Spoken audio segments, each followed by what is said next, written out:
Chapter 1489. Lu Xiaoyi walked over as if nothing had happened. Yanjun and the three peacock young gods surrounded him. Yanjun was very anxious. Yijuan, why did you kill him? Lu Xiaoyi spread his hands. If I didn't kill him, would I have raised him for the new year? Besides, it wasn't me who killed him. It was the billions of reincarnated souls of the Hung River Realm.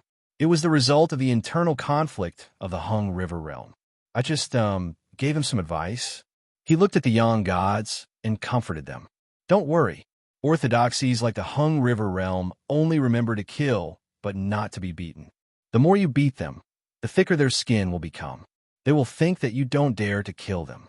Even if you killed him, believe it or not, the news in the Hung River Realm will be that the cultivators of the Hung River Realm showed their power in the beast territory and killed many people and beasts before dying bravely in battle.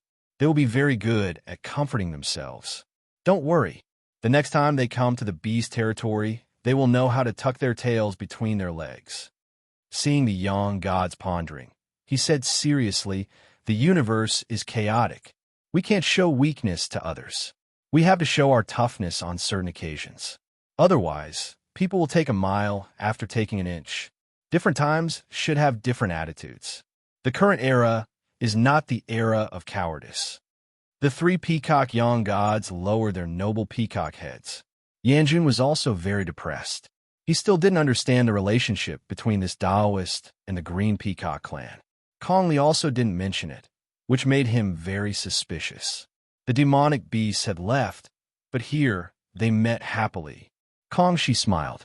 The Green Peacock clan is not afraid of revenge.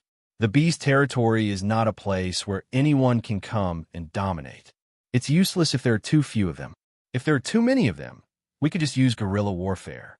Most demonic beasts don't have a fixed residence. Who can we attack? I actually hope that the Hung River Realm will do this and reunite the beast territory. But I don't think they will have any reaction to this. Although we haven't been to the Hung River Realm, after so many years of living together, we always feel that the Hung River Realm is scheming something. Before their true intentions are revealed, they won't easily make a move against the beast territory.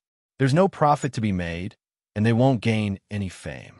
Instead, they'll only make the demon beasts of the origin world work together against a common enemy. Why bother? Lu Xiaoyi sighed in his heart. Sure enough, the Yang spirit was not given in vain. Even if he did not have much contact with the outside world, he could still keenly perceive some things. Haven't you all thought of going to Hengyi Realm to take a look? She shook her head. In the past, I didn't go because I subconsciously felt uncomfortable with this world. This is the intuition of us demonic beasts. This time, after entering the Eternal River, I directly gave up on this idea.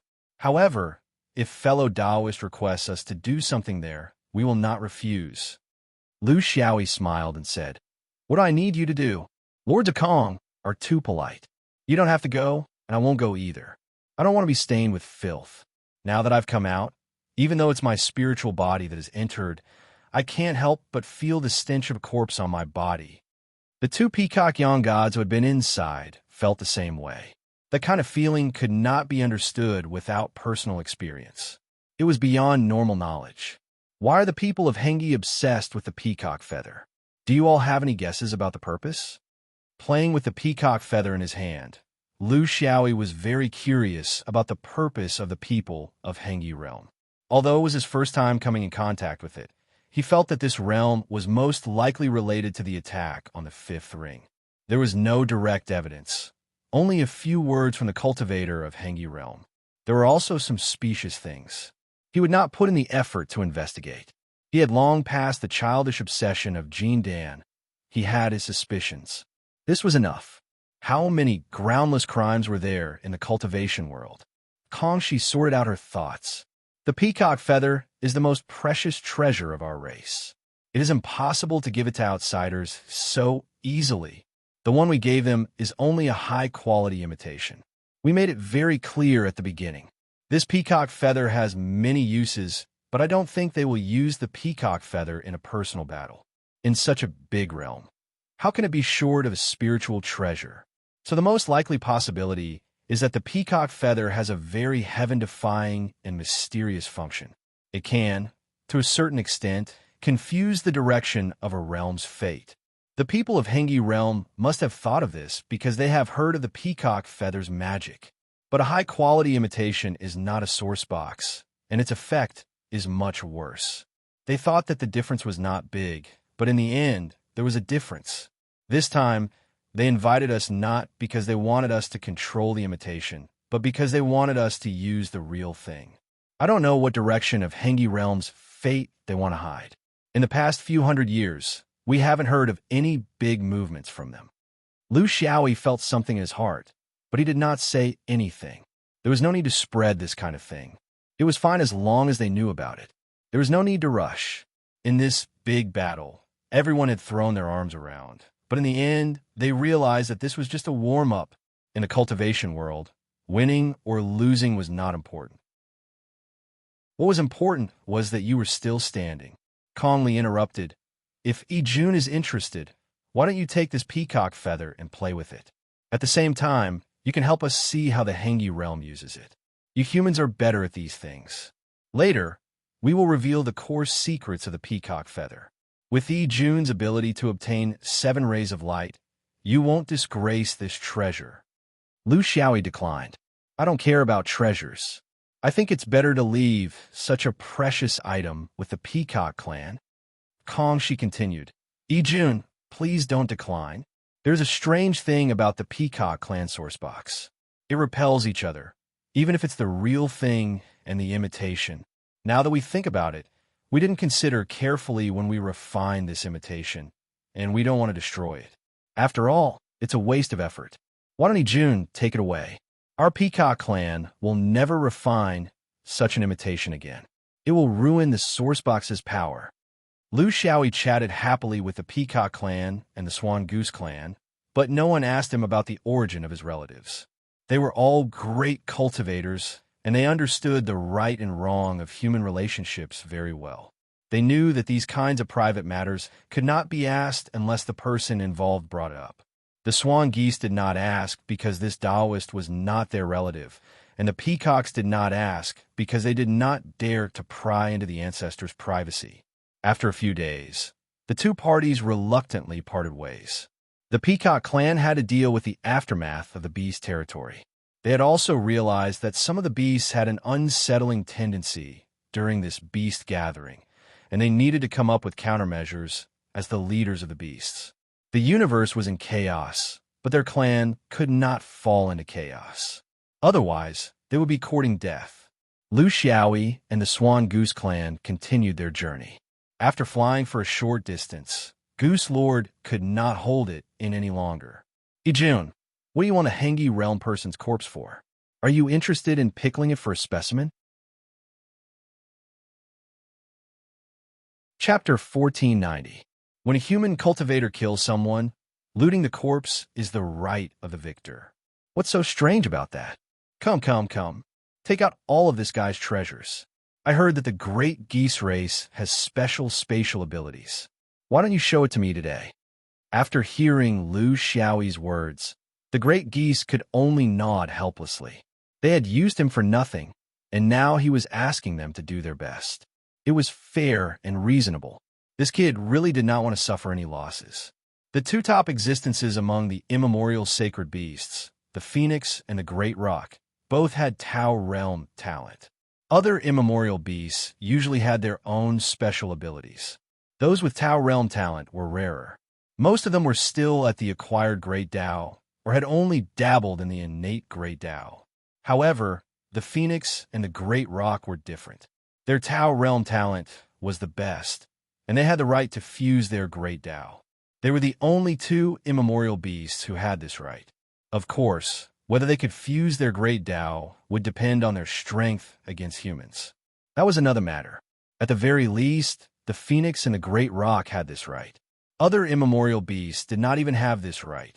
The phoenix's Tao realm talent was destiny. The great roc's Tao realm talent was chaos.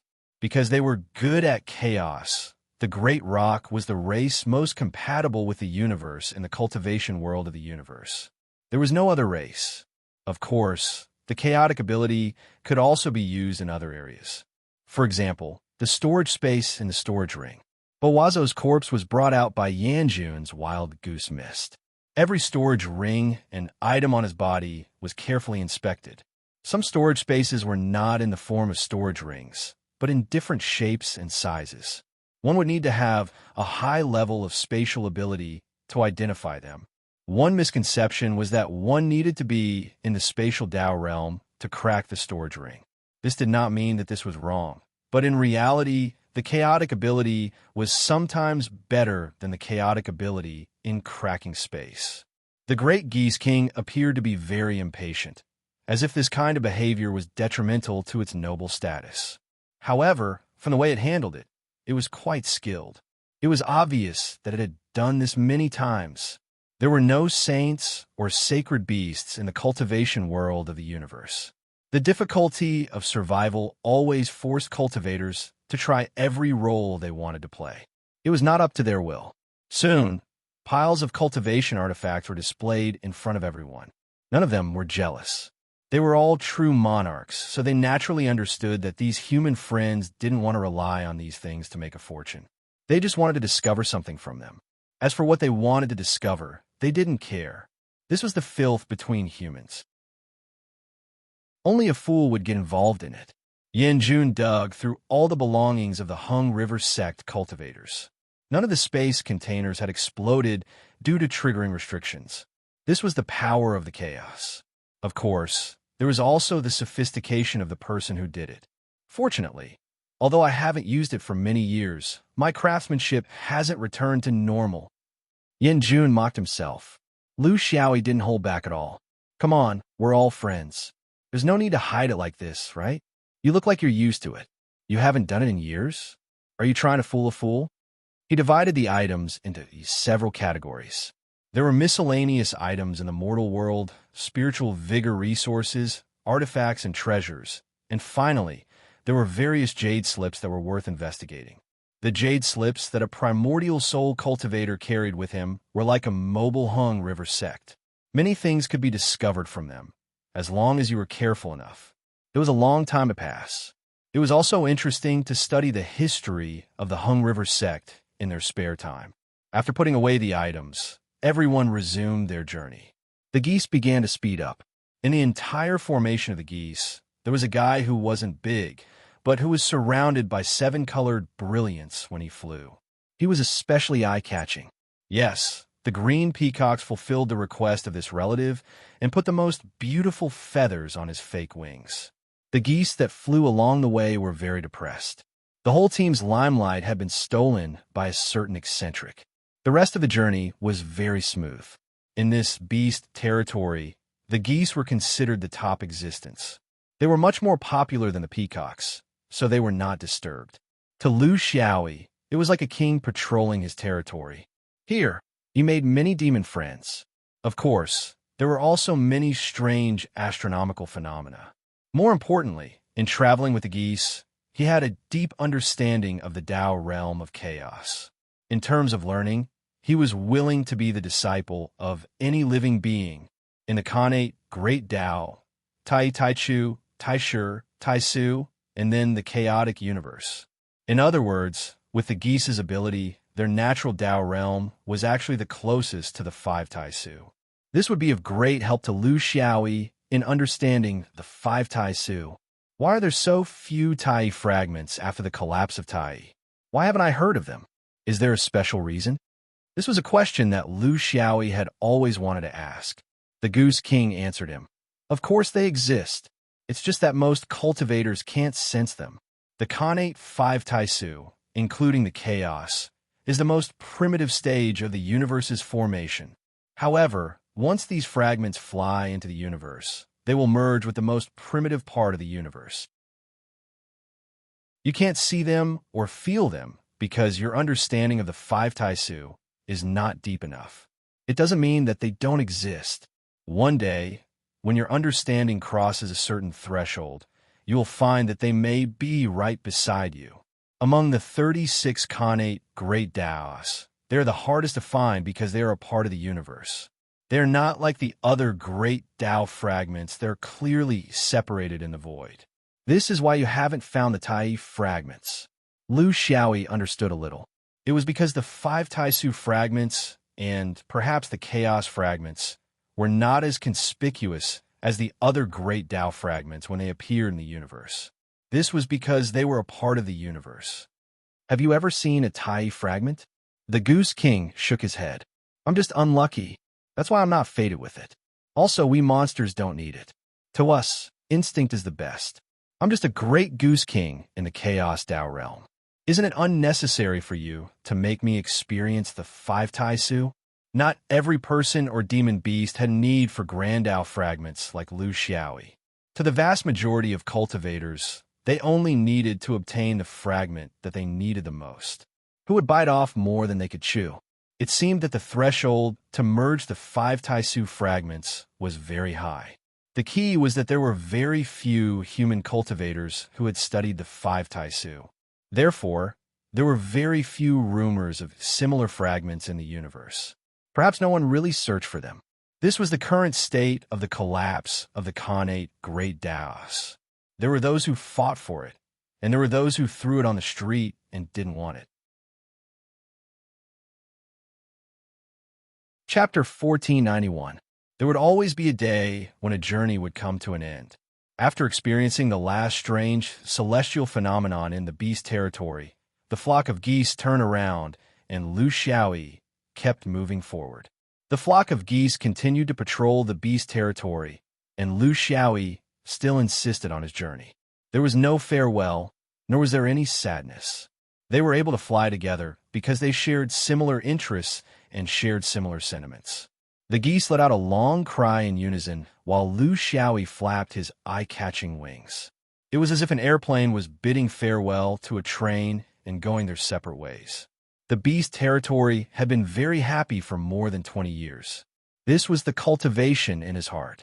There were like-minded friends, unpredictable celestial phenomena, and the people of Hengi who could provide entertainment. This huge space was made up of several large plates. The beast territory was one. The several universes of Hengi realm were another, and the next one he was going to enter was another. It was still barren and still uninhabited. This was the world of the void beasts.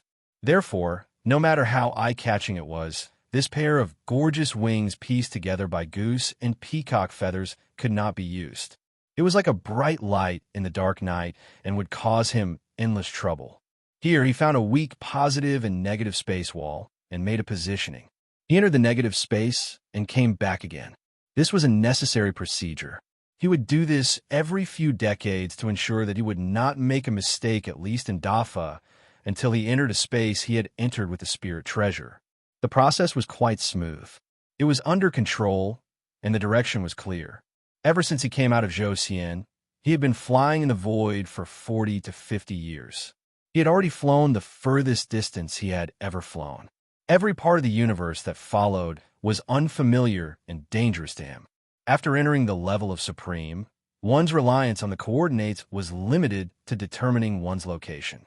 In fact, for every young spirit, some primordial spirits that dabbled in a wide range of things, or a very abnormally spirit, as long as they could perceive the thin walls of the positive and negative space, they could rely on their own strength to travel back and forth.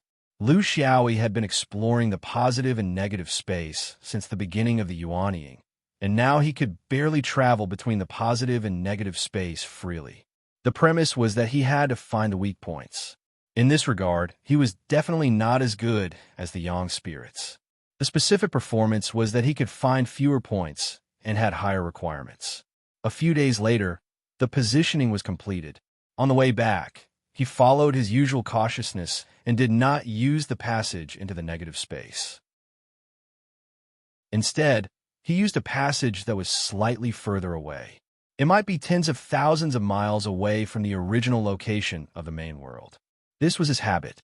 When he was in Yuanying, it took him an hour to break through the barrier.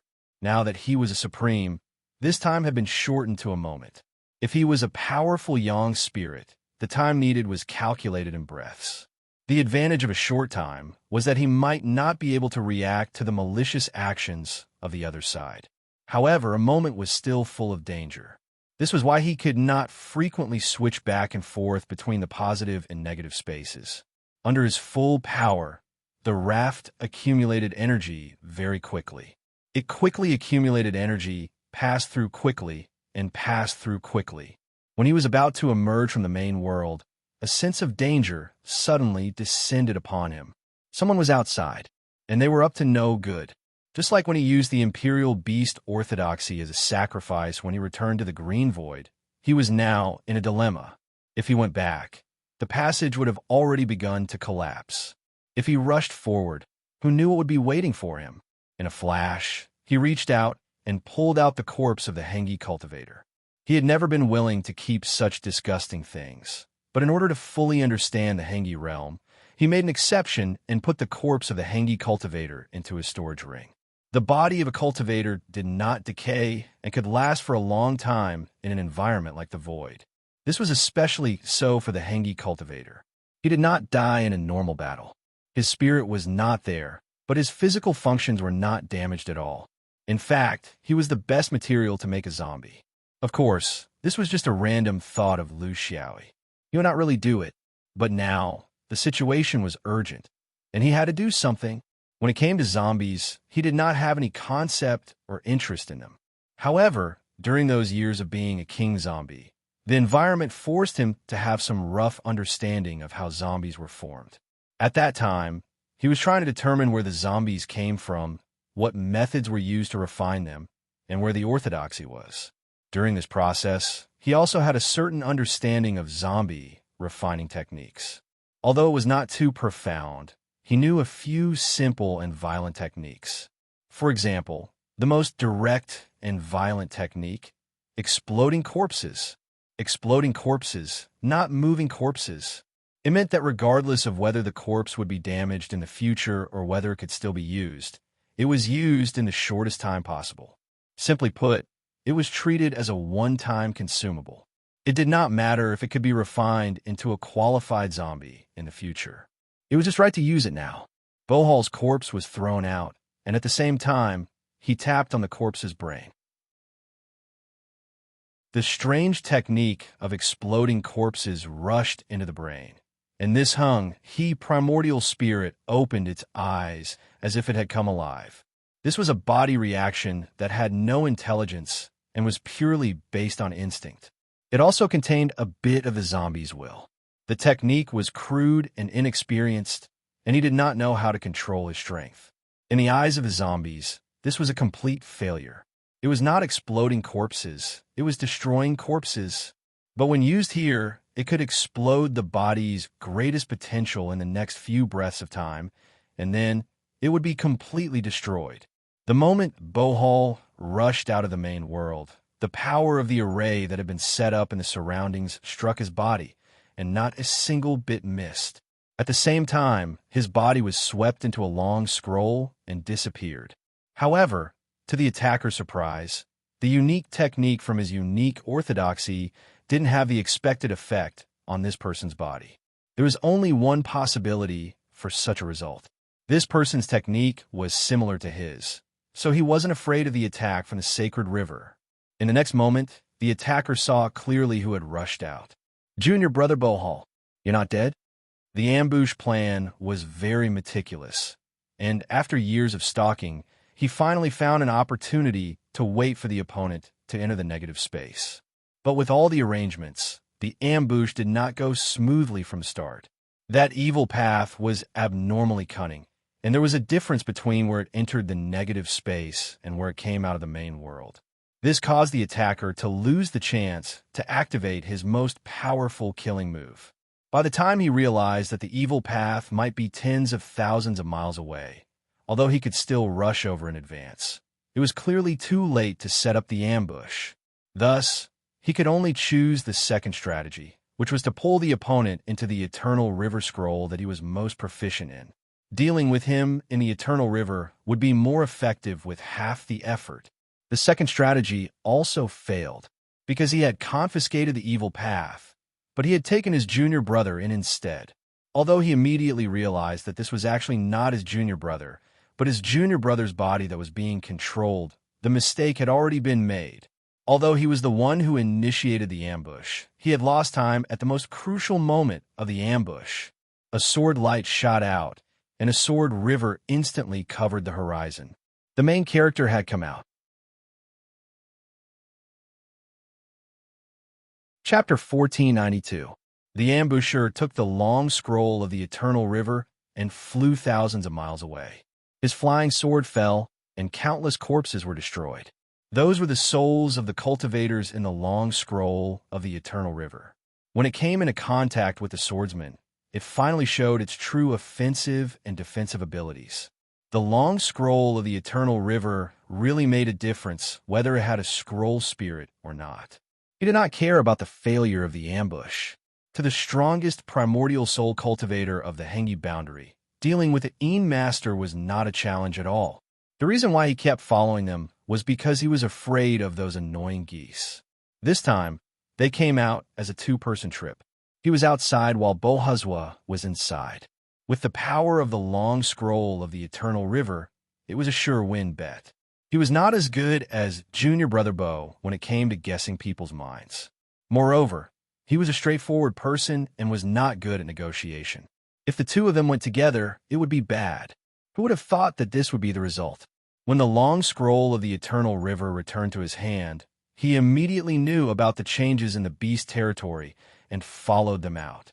Those who stayed in the eternal river, even if they were Een Masters, would not be able to escape his tracking. This was the uniqueness of the sacred river, and outsiders could not understand it. Of course, he wanted to take revenge. Since he could not take revenge on the Peacock Young Master in the beast territory, he could only target the real culprit. He followed them for several years, which was nothing to a primordial soul cultivator. He knew that there was a young master among the geese, so he just followed them from afar. With the long scroll of the eternal river, he was not afraid of the culprit escaping. He did not believe that the geese could continue to escort them like this. As expected, once they got close to the beast territory, the group of humans and beasts went their separate ways. This was his chance. His name was Curry, and he was of noble birth. He was of the Hung River realm and was in charge of combat. He had many cultivation techniques and secret skills that had been passed down for a long time. Furthermore, he was extremely talented and had his own unique traits in combat. Therefore, he was known as the #1 combat expert of the Hung River realm. It was not an exaggeration at all. With such experience and status, it was impossible for him to take an Een Master seriously, no matter how heaven-defying he was. What surprised him was that the Taoist revealed his orthodoxy. The swordsman. Swordsman had been in the limelight for a while now, and he had long wanted to meet him. But to what extent could he reach? In the eyes of outsiders, swordsmen from the origin world were actually divided into two types, a five-ring swordsman and a non-five-ring swordsman. However, he did not know which type he had encountered. Lu Xiaoyi rushed out of the passageway with the sword river protecting his body. Although it was dangerous, he was not injured. However, he knew very well that if he hadn't changed the direction of the wall and thrown out Hung He's corpse in advance, he would definitely have been injured. Moreover, he would have been swimming in that smelly ditch. Although he had already gone in once, he did not want to go in a second time. He did not think that he had confidence in the holy river of the Hengi realm. Whether there was a curled spirit or not, and whether the person in charge was competent, all determined the power of this acquired spirit treasure at the level of Yang spirit. This was not a spiritual treasure in the ordinary sense. He was very clear about this. It was a completely foreign orthodoxy, but he did not care. This was because he had a premonition that sooner or later he would have a large-scale conflict with this orthodoxy. Therefore, he did not mind testing the so-called unique skills of the Hengi realm in advance. It was also because of this that when his sword river gushed out, he did not use his full strength. An ordinary 100,000 sword lights was the average level of most Origin World swordsmen. There was nothing much to say. Moreover, he did not think that he had anything in common with the people of the Hengi realm. With the guidance of his flying sword, the sword river condensed, and he disappeared on the spot, dodging the sweep of the eternal river. The flying sword had already appeared above Ka Li's head. Simple, direct and violent. Kali began to dance. At least from Lu Xiaoyi's point of view, this was a dance. It was a dance that transformed the dodging technique into the ultimate dance. In every graceful twist and turn, there was actually a profound change in the small space. Twisting and turning. He dodged the sharp sword lights in a small space. This was the first time Lu Xiaoyi saw a cultivator who could dodge the surprise attack of a flying sword in such a small space. Dodging and art were perfectly integrated into one. It looked like the person was there, but in the graceful dance, there was a feeling that he could not land on solid ground. It was very beautiful. It was just that when a man danced like this, it was somewhat neither male nor female. Therefore, he knew that a single sword attack might be useless against this person. At least while he was still able to maintain this graceful dance, the attack of the flying sword would miss. There was indeed a set of moves. It was an extreme fusion of space and judgment. In close combat, there was even a faint disturbance to the flying sword spirit controlling the flying sword. If the flying sword wanted to be fast, there must be a launching distance. With a launching distance, there would be enough space for this kind of dance to twist and dodge. The only problem was if he used his full strength to move the sword at its peak speed, would the opponent be able to dodge it? This was something he would slowly test in the future. As for now, he still had to see the other abilities of this Hengi realm cultivator. You might be able to dodge one flying sword, but what about multiple? What about indiscriminate attacks? Lu Xiaoyi continued to sway unsteadily in the void. The sword river split, no longer gathering into one sword light, but into 100, forming an indiscriminate sword rain in the narrow space. Even if you twisted like a fried dough twist, you would not be able to dodge all the attacks. The opponent was not idle. Clearly, he had rich battle experience and did not accept the situation of being beaten passively. The Dance King form changed. It had already turned into a hideous human head. It was the form of terror. The most direct result of the terrifying face was a direct blast on Lu Xiaoyi's soul. It was not the kind of blast that was made of spiritual energy, but a mysterious, unseen spiritual blast that crushed Lu Xiaoyi's consciousness on the level of consciousness. Lu Xiaoyi's sparrow palace bird flapped its wings, rejecting this kind of threat. This kind of spiritual contest was not dispensable. If it was a cultivator with weak spiritual ability, with just this, the flying sword would have lost control and deviated. But Lu Xiaoyi's flying sword did not deviate.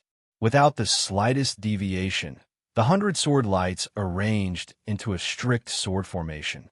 In order to prevent the opponent's Dance King form from dodging, the sword formation's arrangement was still constantly changing.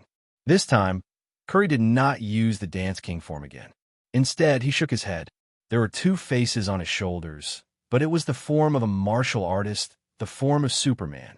The 100 sword lights pierced his body, but were all deflected. It was as if his body was slippery and the force was not correct. The 100 sword lights slashed across his body, but only left a few dozen white marks, which recovered in an instant. This was the strongest inheritance of Hengi realm's orthodoxy. It had many forms, but it was omnipotent. For example, in Curry's sect, there were many mysterious external forms. For example, the form of Lin Jia, the form of terror, the form of gentle, the form of Superman, the form of three faces, the Dance King form, the form of the Lord of Glass, the form of the Lord of Half-Women, and so on. It was enough to deal with any situation. This was the source of Curry's confidence. Chapter 1493. Both sides had yet to achieve anything, but they were both cautious of each other's moves. This was a difficult opponent that couldn't be underestimated. Lu Xiaoyi gradually discovered the secret of the Hung River disguise in the transition between attack and defense. Among all the disguises, the three faces used in battle was a very important disguise magnifier. It could perform three faces at the same time to complete the transition between attack and defense, and there was no need to attack or defend at the same time. The rhythm of operation was very easy to be grasped. When the three faces were used together, one could attack and two could defend, or two could attack and one could defend.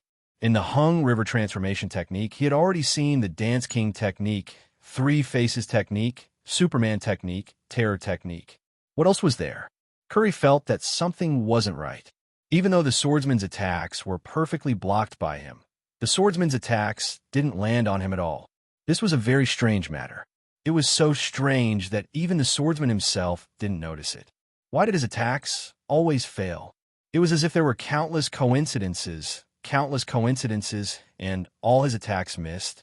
There were many reasons. The swordsman's speed was very fast. His judgment was very accurate. His reaction was very sharp. His timing was perfect, and he had some strange luck. Even after trying for so long, he still couldn't feel his opponent's pulse. His opponent's attack and defense were on a completely different level. The swordsman's attack was weak and didn't display the strong offense and weak defense characteristic of the swordsman. However, the swordsman's defense was watertight. It was as if the swordsman's tight defense was purely due to luck. This wasn't normal. Curry's battle experience was very rich. Not only had he fought in the Hung River realm, he was also one of the few who had seen the world outside. With this kind of experience, he could faintly smell a hint of a conspiracy in this battle. He felt that this battle was very unreal. He had already used more than half of his disguises, but his opponent seemed to be the same as when they first met. His opponent simply leaped and attacked with his sword. In this process, his skills and trump cards were slowly exposed in front of others. But did his opponent have any trump cards? No, he just attacked with his sword. Every time he attacked, he would change his position. He didn't even know how he had come up with most of the disguises. According to his battle experience, whenever he encountered such a situation, it meant that his opponent was relatively strong. But now, why did he feel that he only needed to use one more move to take down his opponent? It was under this kind of feeling that he exposed his appearance one by one. As an essence soul perfected lord, he immediately realized the most probable reason for all of this when such a feeling of uneasiness surfaced. His opponent wasn't going all out at all. He was merely feigning civility and observing his strength. Perhaps he was observing the strength of Hung River orthodoxy. As for the opponent's true strength, according to the tradition of swordsmen who were generally strong in offense and weak in defense, the fact that this person in front of him could take care of himself, only meant that once his attack power was released, it would be extremely terrifying. This person didn't take him seriously at all. He was just training the eagle. Based on Curry's intuition, he quickly figured out the truth behind this battle. He expanded his imagination a little and thought about the recent famous swordsmen in the universe. Furthermore, he was at the Een Master level. Then, he thought about the direction he was flying in and realized that he came from the faraway Joseon. Then it was obvious who this person was. He couldn't help but feel a chill rising from the depths of his soul. Although he was indeed strong, and although he knew that there weren't many opponents below the Yang God level in the main world, he still couldn't ignore the fact that this person in front of him was someone who had slain a Yang God. And there seemed to be more than one. He had cultivated for 3,000 years. He was very clear on how he had progressed all this way. Strength was only one aspect. More importantly, he knew what kind of opponent could fight him to the death and what kind of battle he had to retreat from. In terms of raw strength, he was definitely not stronger than this swordsman, except for his realm. Swordsman's strongest point was the decisive battle on the line between life and death. If you were to fight against a swordsman with similar strength, you must not push yourself to the brink of death. You might think that you're cutting off all means of retreat, but you're actually walking right into the swordsman's trap. He couldn't fight this battle anymore. Even if he still had some secret cards up his sleeve, they weren't just in disguise. He still had other things up his sleeves. But the problem was, did the swordsman not have any trump cards up his sleeve? Apart from his ordinary sword attacks, he still hadn't shown the swordsman's talent in attack. A person who could summon the wind and rain in a cosmic war, a person who could slay a Yang God, would you believe that he only had this level of offensive ability? Curry knew that he was in extreme danger.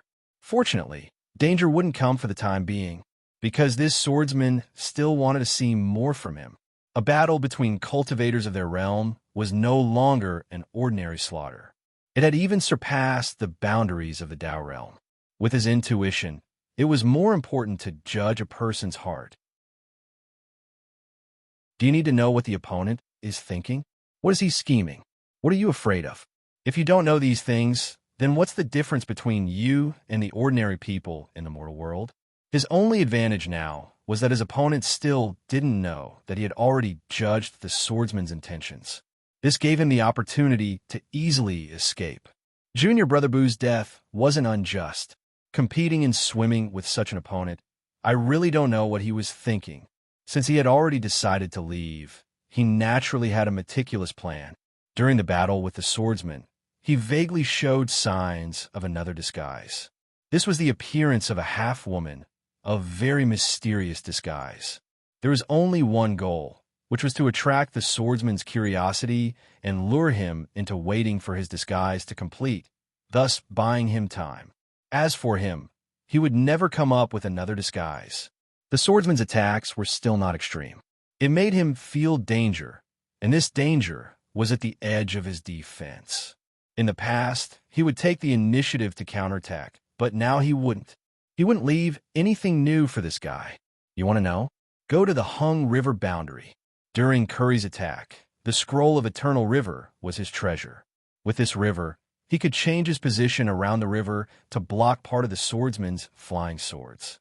Furthermore, he could see that his plan of luring the swordsman into the scroll of Eternal River wouldn't succeed. With the swordsman's movement speed, it would be very difficult for him to be sucked into the sacred river. This swordsman was very cautious. Even if he had entered the Hung River before and even killed someone, he didn't want to rely on it. Instead, he hid far away. This was the cautiousness that an outstanding warrior must have. This was the most difficult type of cultivator to deal with.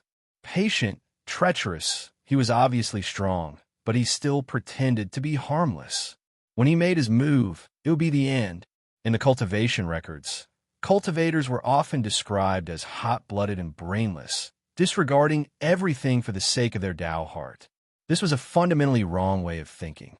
When facing an enemy that they couldn't deal with temporarily, cultivators would always have other methods. The scroll of Eternal River once again swept towards the swordsman. However, this time, the Eternal River was much longer. One end was on the battlefield, while the other end was already millions of miles away.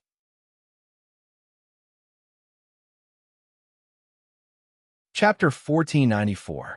Lu Xiaoyi immediately noticed this abnormal change in the Eternal River.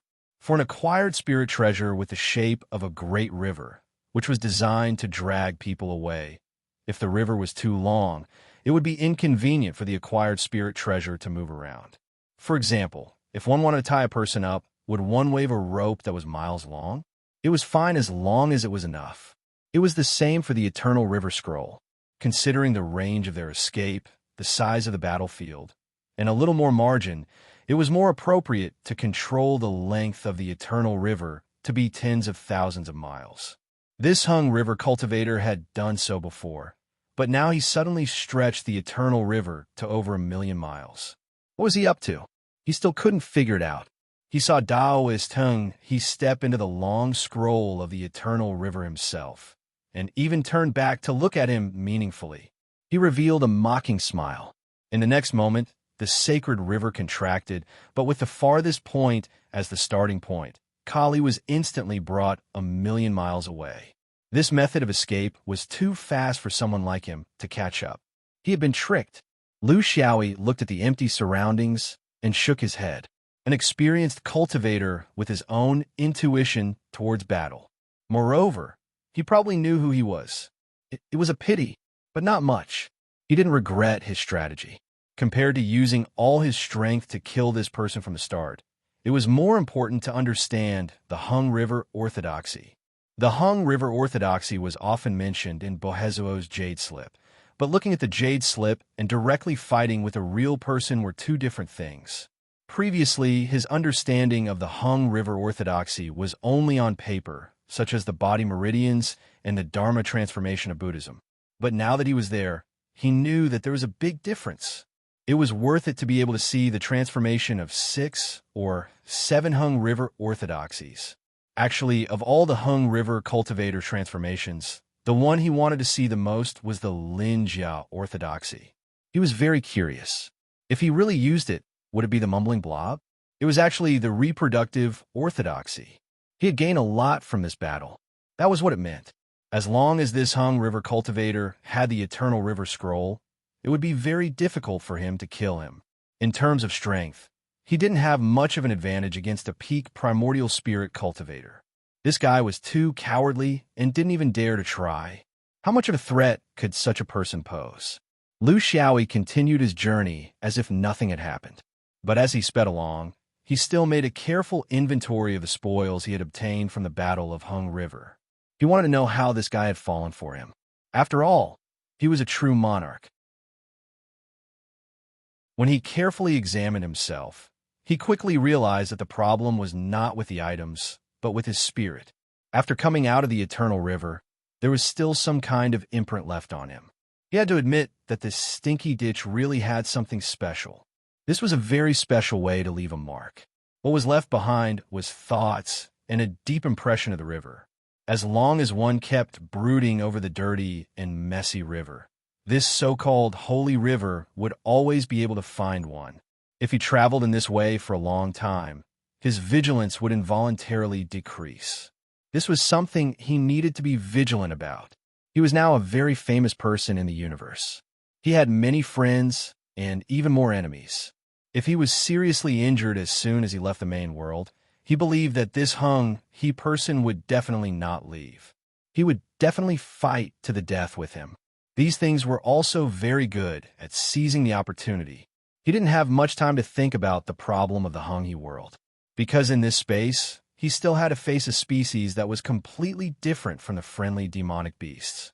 Void beasts. In the ranking of the aggressiveness to attack humans, in order of threat from lowest to highest, they were anti-space demonic beast, anti-space void beast, main-time demonic beast, and main world void beast. Among them, the void beasts of the main world were the most aggressive towards humans. This was a publicly acknowledged fact in the entire cultivation world. It wasn't that the void beasts of the main world were more violent, but that the humans of the main world bullied them much more than the anti-space demonic beasts. In the anti-space, human cultivators basically spent most of their time on the Heaven's Choice continent. The continent was big enough, and there were countless innate and postnatal Tao tablets. There was no need for cultivators to go to the anti-space void to look for opportunities. Also, the anti-space void's spiritium density was much lower than the main world. The way they obtained spiritium was mostly from the 10,000 Tao tablets. All these reasons added together formed a situation where humans dominated the Heaven's Choice continent in the anti-space. The demonic beasts dominated the void outside the continent. Since there was very little contact, there was no history of grievances. These beasts weren't idiots. Of course, they wouldn't easily attack the humans who dominated the cultivation world. The main world was different. Without Tao tablets, spiritium could only be obtained from the universe. If they wanted to reach a higher level, they could only fight for their lives in the void of the universe. Places that were remote had more spiritium. This kind of practical cultivation situation determined that humans wandered around the universe. Naturally, they had a strong grudge with the void natives. This was passed down from generation to generation, and finally it became like this. Just like now. Even if the 4 void beasts were only at the Yuanying level, they relied on their numbers to jump out from behind a meteorite and fiercely pounce down. They didn't even bother to reason with you. As the king of the mountain, he had to pay attention to shouting, "This mountain was opened by me. This tree was planted by me." The void beasts didn't even bother with that. After cleanly getting rid of these blind things, Lu Xiaoyi threw away all distracting thoughts and began to move forward at full speed. In fact, he had a way to avoid the troubles in this area. For example, he could sneak into the negative space to pass through this area. It would save him time and be safer. However, when you treat traveling as a form of cultivation, you can't just think about avoiding some difficulties. You have to face the difficulties head on. You have to face the dangers head on. Also, it was time for him to take out some of the sword techniques that he had recently figured out during his travels and try them out.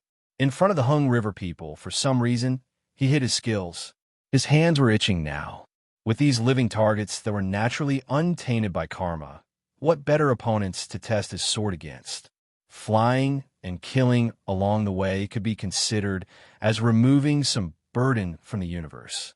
Gradually, groups of void beasts began to appear around him. There were more and more of them, and their levels were also getting higher and higher. The challenges were also getting more and more severe. He didn't care. Compared to human cultivators, the most adorable thing about void beasts was that they didn't have those schemes and tricks. They were all head-on collisions. The strong would stand, and the weak would fall. This was the most basic law of the cultivation world. With this dragging and dragging, it was like pulling a beast tide. Countless void beasts were dragged in for no reason. They didn't know why, because there were too many and too many different types of beasts. They only knew that if other beasts ran, they would run too. Just like that, after a few years, they grew from a small group to a large group, from a small beast tide to a large beast tide, until the entire void beast territory became restless, forming a huge beast tide of the void territory that was hard to come by in thousands of years. This was not something that Lu Xiaoyi could control. He didn't care either. It was none of his business who cared.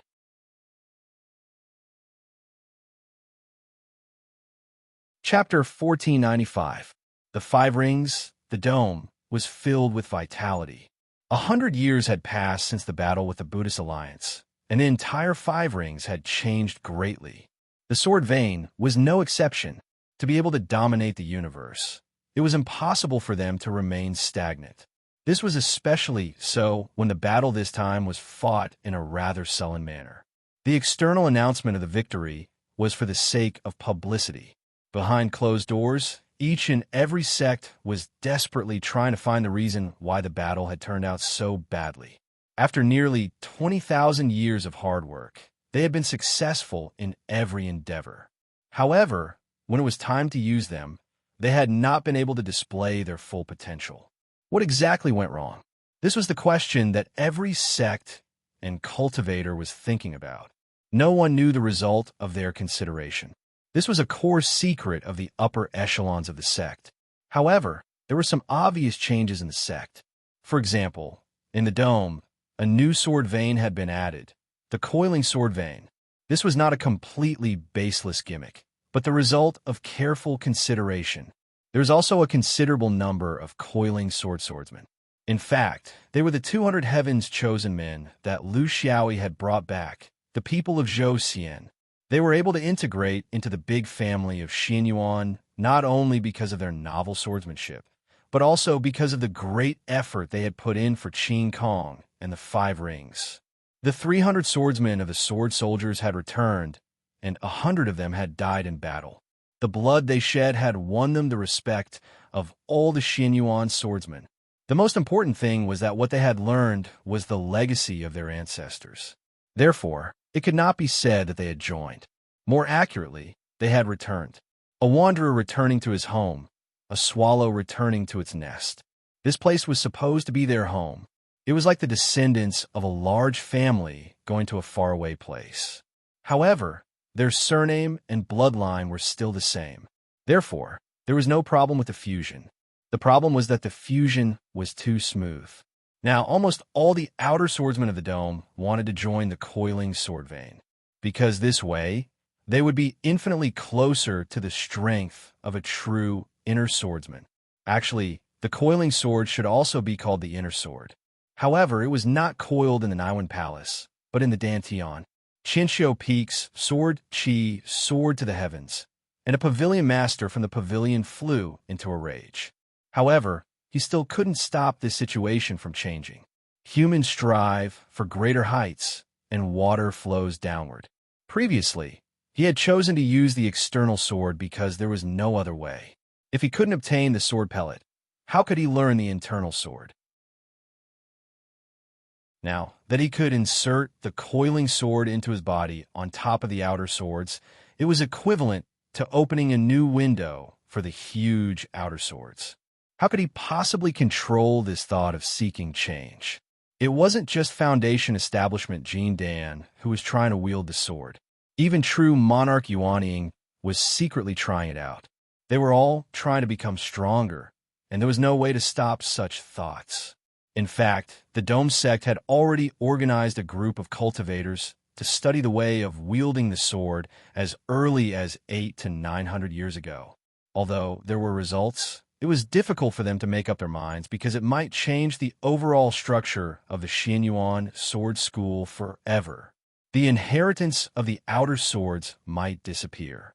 Once the coiling sword was promoted on a large scale, even if the inner swords still had the upper hand in terms of individual combat power, their advantage would be far less obvious than before. In addition, there were more than 10 times the number of inner and outer swords. It wasn't an exaggeration to say that the Dome sect was going to change. Therefore, they couldn't make up their minds. They couldn't blame the higher-ups of Xianyuan for not having the courage. To change the tens of thousands of years of tradition required a lot of responsibility, and it wasn't something that a few young gods could shoulder. The problem was that in such a crucial direction of the school's inheritance, Xuanyuan's few powerful half-immortals were still unable to pass down instructions. This caused the reform to drag on. There were two reasons for the great changes in the Dome sect. One was the group of swordsman warriors brought back by Lu Xiaoyi. They proved the vitality of the coiling sword with their actual existence. At least in terms of Kung Fu and Taoism, it was feasible and mature. It could directly lead to the Great Tao. Another reason was this war. Although it was just the beginning of the chaos in the universe, the sword cultivators had suffered great losses. In order to increase their survival and fighting ability to the maximum, the sect had officially introduced the coiling sword lineage into the sect. It was inevitable that they would do so. The 6 young gods decided to officially establish the coiling sword in the Dome sect and open it to all outer swordsmen. This caused a huge uproar. For tens of thousands of years, the glorious image of outer swords carrying sword sheaths had always been the main target of ridicule for inner swordsmen. Outer swords dreamed of refining their own flying swords into their bodies, no matter where it was. Even if they hid it in their anus, it would be fine. At most, they would have their backs facing the enemy when they fought in the future. Now they could store swords in their dantian. Could they also emit sword light? Or could they choose between physical swords and sword chi? They no longer had to worry about their flying swords being destroyed by their opponents. They no longer had to worry about whether their opponents were releasing acid rain when they attacked. They no longer had to carry hundreds of swords on their backs as replacements. They no longer had to go bankrupt for the resources of each flying sword. They only had to focus on one sword, and that was their entire life. How could they resist such temptation? The 200 swordsmen in the Sword Soldier Legion became very popular. Everyone wanted to be taught the most direct experience and practical guidance. Of course, in terms of foundation, these swordsmen were far inferior to Dome sect swordsmen. Not to mention inner swords, they couldn't even compare to outer swords because their foundation was mostly unorthodox. However, they had the experience that the Dome sect swords valued the most: how to coiling sword. A year after the official introduction of the coiling sword, 3 outer swords young gods, led by Gong Yao, proposed in a high-level meeting that the coiling sword should be included in the management of the Sword Chi Rushing Heaven Pavilion. To put it bluntly, it was a merger of outer swords and coiling sword. They couldn't disagree, because if they continued like this, they would become a commander without an army in a few years. In fact, they wouldn't even be a commander without an army, because the 3 old young gods had also created coiling swords, and now they didn't carry sword cases. Coiling sword was not difficult for them. Under the difficult tug of war, the inner swords had a deep sense of righteousness. They could not understand because they couldn't stop the trend. The coiling sword was destined to rise, and it couldn't be stopped. It was better to incorporate it into the system early. The spring of Xianyuan outer swords had come. The Sword Chi Rushing Heaven Pavilion was divided into two factions, Coiling Sword and Outer Swords. For the time being, there were still stubborn old people who didn't want to let go of Outer Swords. However, it was foreseeable that as time passed, Outer Swords would gradually be preserved only at the basic stage. The higher the realm, the fewer Outer Swords there would be. It would be until Jean Dan's Yuanying that everyone put Outer Swords into their bodies. This was a great change in the orthodoxy. Seeking new things and changes was always the greatest driving force for the development of human cultivation. It was also the greatest driving force for the development of society. Xianyuan belonged to the category of following the trend. In Gong Yao's words, they would change as powerful as they were. In the future, if there was a new breakthrough in Outer Swords, everyone would change back together. Of course, there were those who followed the trend of the times, and those who adhered to tradition, such as Weijin Mountain. It wasn't that Xianyuan was reluctant to give up the secret technique, but that Weijin Mountain was as arrogant as before. In their opinion, their outer swords were not much worse than Xuanyuan's inner swords. Even if they became coiling swords, they wouldn't be much stronger. Why should they follow the crowd?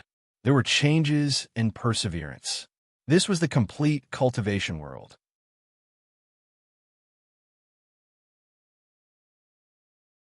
Chapter 1496.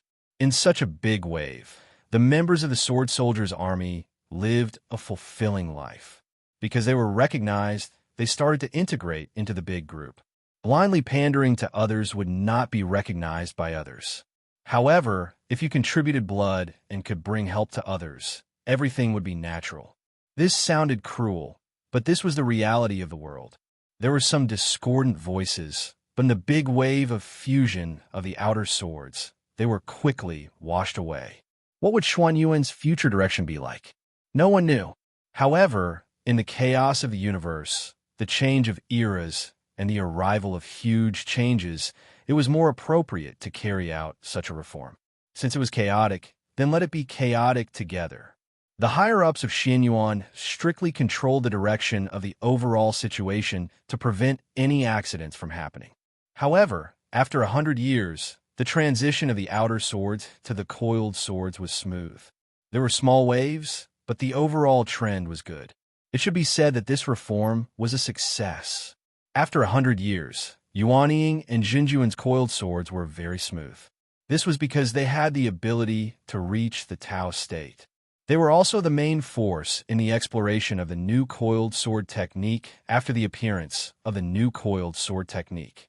All the outer swords and inner swords were taken out and tested equally to find the most compatible combination. This created a situation where ideas collided with each other. This was very meaningful for a sect.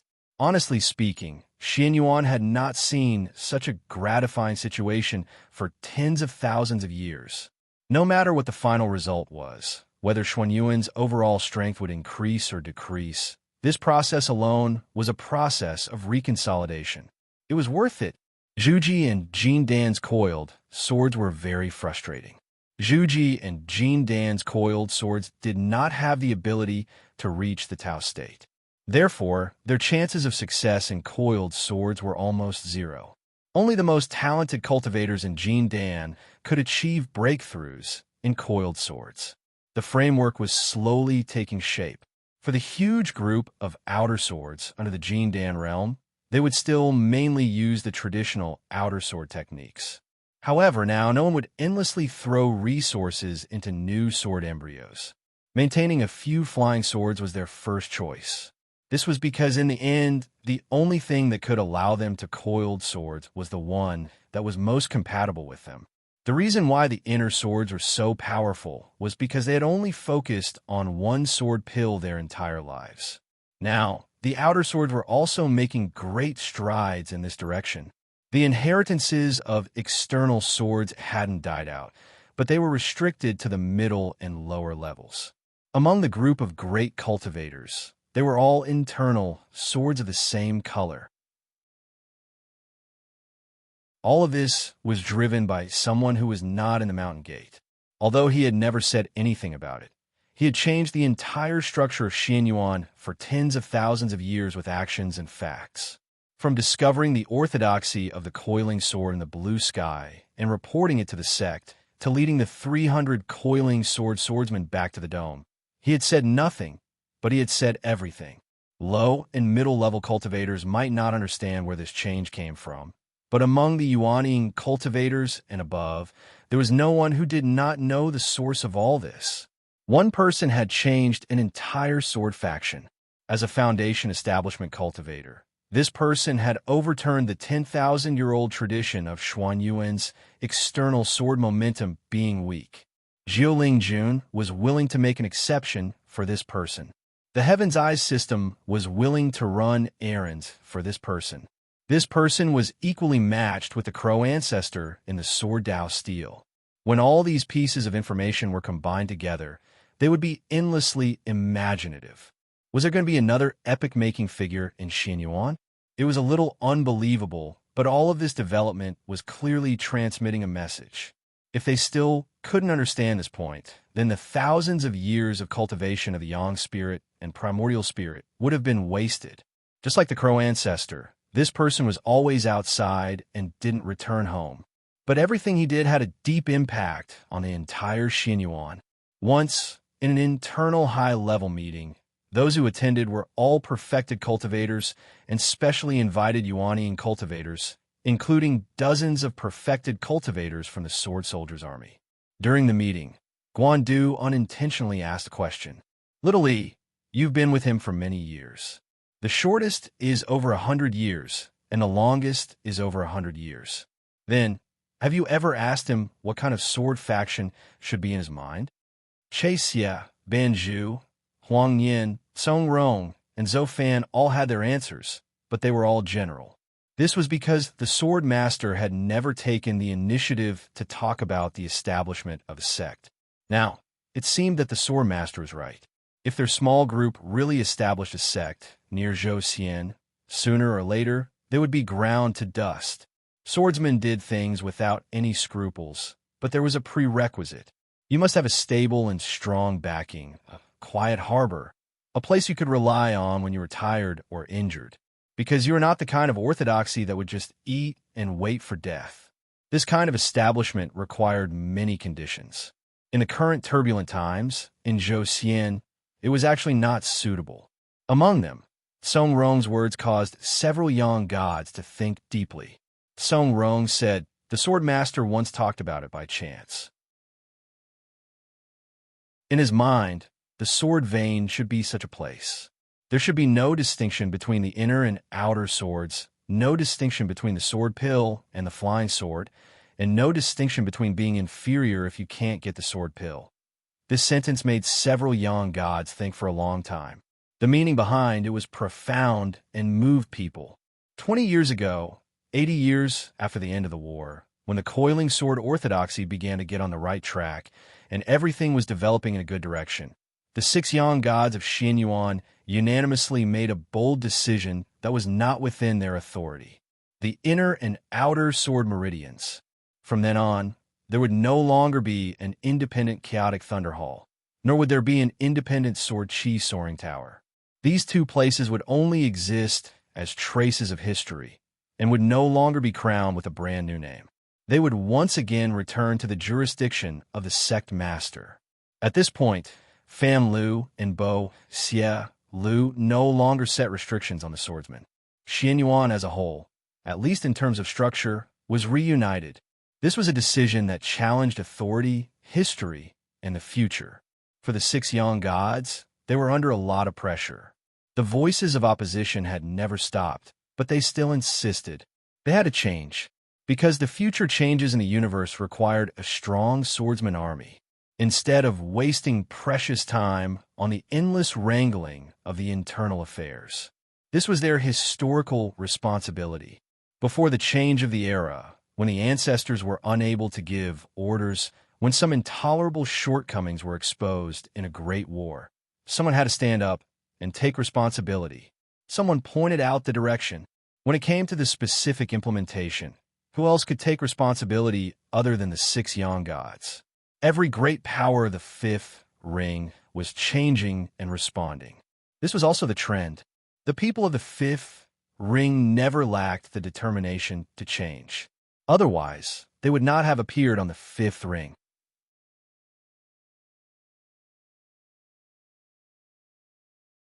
Chapter 1497.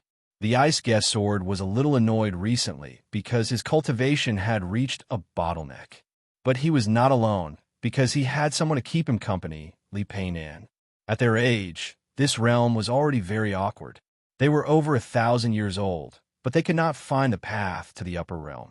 How were they going to spend the last 200 years? The Great Tao collapsed, and the net opened up. In this era, the requirements for the upper realm had actually been lowered. But no matter how low it was, there would always be a limit. It was impossible to really open up the Tao and not differentiate between the good and the bad.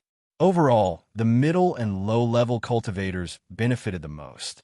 The success rate of foundation establishment and core formation was almost doubled. But in the Yuanying, there was still a limit to this improvement. At the juncture of Supreme, the restrictions were stricter and it was definitely easier than before. But to say that it became very easy was also nonsense. Once one became a Supreme, one's lifespan would suddenly increase from 1,200 years in the Yuanying to 3,000 years. This was a huge threshold. For such a breakthrough, the control of the heavenly Tao would never be too loose. Therefore, most of the nascent soul stage cultivators would still be stopped at this juncture. There were too many tests to be had. People like the Ice Guest Sword and Li Peinan were only barely outstanding characters in the Blue Sky sect. Once they reached the Dome of the Five Rings, which is a great melting pot of geniuses, how could they appear again? Not being able to reach the upper realm was normal for them. If they were lucky enough to succeed, it would be a great stroke of luck. The Heavenly Tao would not let them go just because they knew Lu Xiaoyi. These were two different things. Even someone as outstanding as Yin Bo still fell at this juncture. In terms of aptitude, they were far from being comparable to Yin Bo. This was the problem that they were facing. Among the three sheikhs in Qin Kong, only Huang Xiaoya had the most hope. She was also in seclusion at the dome. She heard from a familiar senior that there was a great chance. Only the two of them were left here, sharing the same fate. In these few decades, the two of them also actively participated in many sect activities.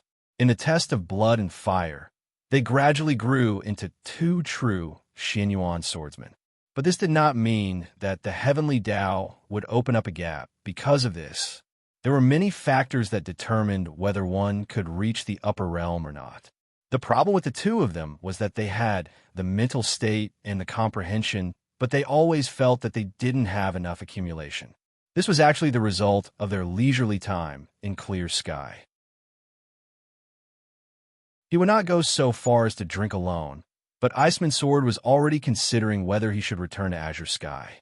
If he was destined to achieve nothing, he would rather spend his last moments guarding his hometown. There were too many memories in that place, and he could not forget them. He wanted to pull Li Peinan back with him so that they could be companions. They had been companions for hundreds of years. It seemed that it would be difficult to separate them again. Moreover, he felt that he could always turn misfortunes into blessings and calamities into auspiciousness. Apart from being able to pass on misfortune to others, it was also very important to have someone who could endure it by his side. For him, was there anyone more suitable than young Master Li for the body of transmigration? But this guy didn't seem to want to go back. He didn't know what he was thinking. Staying here, was it only because he said that his life was in his own hands and not in the hands of God? This day, Iceman Sword was still practicing in the cave residence. Although the hope was slim, as a cultivator of the Yuanying class, he would not give up just because the hope was small. This was the most basic quality of a cultivator. But now he was also very clear that with his progress, the possibility of reaching the upper realm in his lifetime was not big. This was the most intuitive understanding of his own body. Outside the cave residence, someone landed on the ground. Without saying anything, he lifted his foot and barged in, and he purposely stepped on the eye of the array. He did not push to enter the door, but directly kicked it. Except for one person on the dome, there was no one else who could do this. Lipainen walked into the cave. Residents, impatiently. Don't pretend here. Even if you hold it in for 1,000 years, you won't be able to do anything. Pack up. We're going back to Azure Sky immediately. Iceman's sword immediately switched from sitting cross-legged state and jumped up. Senior brother, have you thought it through? Like I said, what's wrong with going back to Azure Sky? We can still make it in time to meet some old friends, reminisce about the old days, drink wine, do some gardening, write some calligraphy, and tell the younger generation about our countless experiences over the years. Isn't that good? His mouth was rambling, but he reacted quickly. That's not right. How can it be so fast? We have to transfer the request and wait for approval. Even if we find someone to make an exception, it won't be approved without a few years. Packing up. Senior brother, are you out of your mind? Lipainen was impatient. Hurry up. Tomorrow the ferry will depart. You and I are both on the list. Please transfer. This is a mission. You can't not go back even if you don't want to.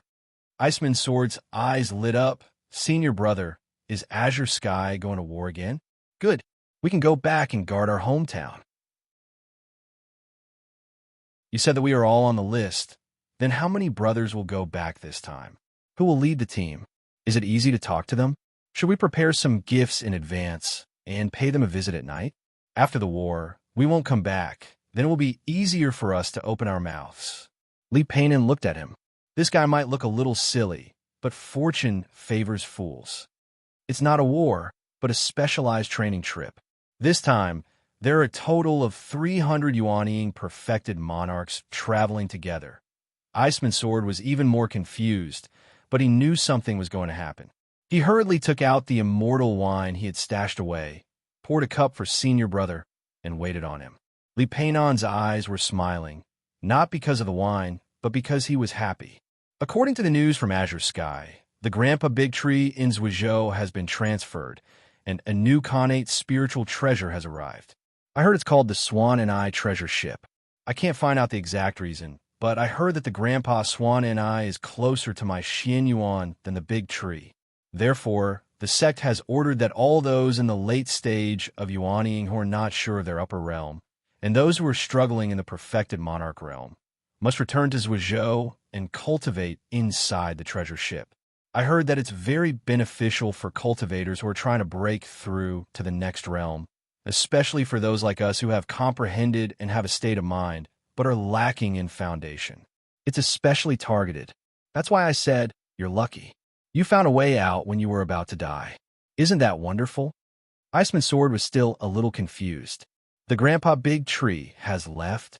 I haven't been in there yet. But this is really good news, killing 2 birds with 1 stone. When we go back this time, will Sister Yadu and the rest go back with us? Lipainen shook his head. Those who have the ability have to work hard. This is the tradition of my Xian Yuan. Only people like you and me who don't work hard will rely on the power of the treasure ship. The higher-ups have said that such opportunities are rare because our Xian Yuan has an agreement with the treasure ship. We can't allow the cultivators below to take shortcuts.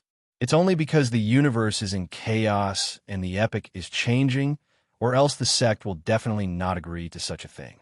Why? You still have a heart to struggle to break through to the upper realm. Iceman's Sword shook his head. I know my limits. I won't pretend to be a wolf.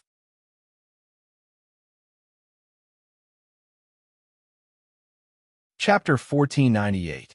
Lu Xiaoyi was in the void, and the beast tide behind him was getting bigger and bigger. Among all the cultivation creatures in the universe, void beasts were the ones with the lowest intelligence.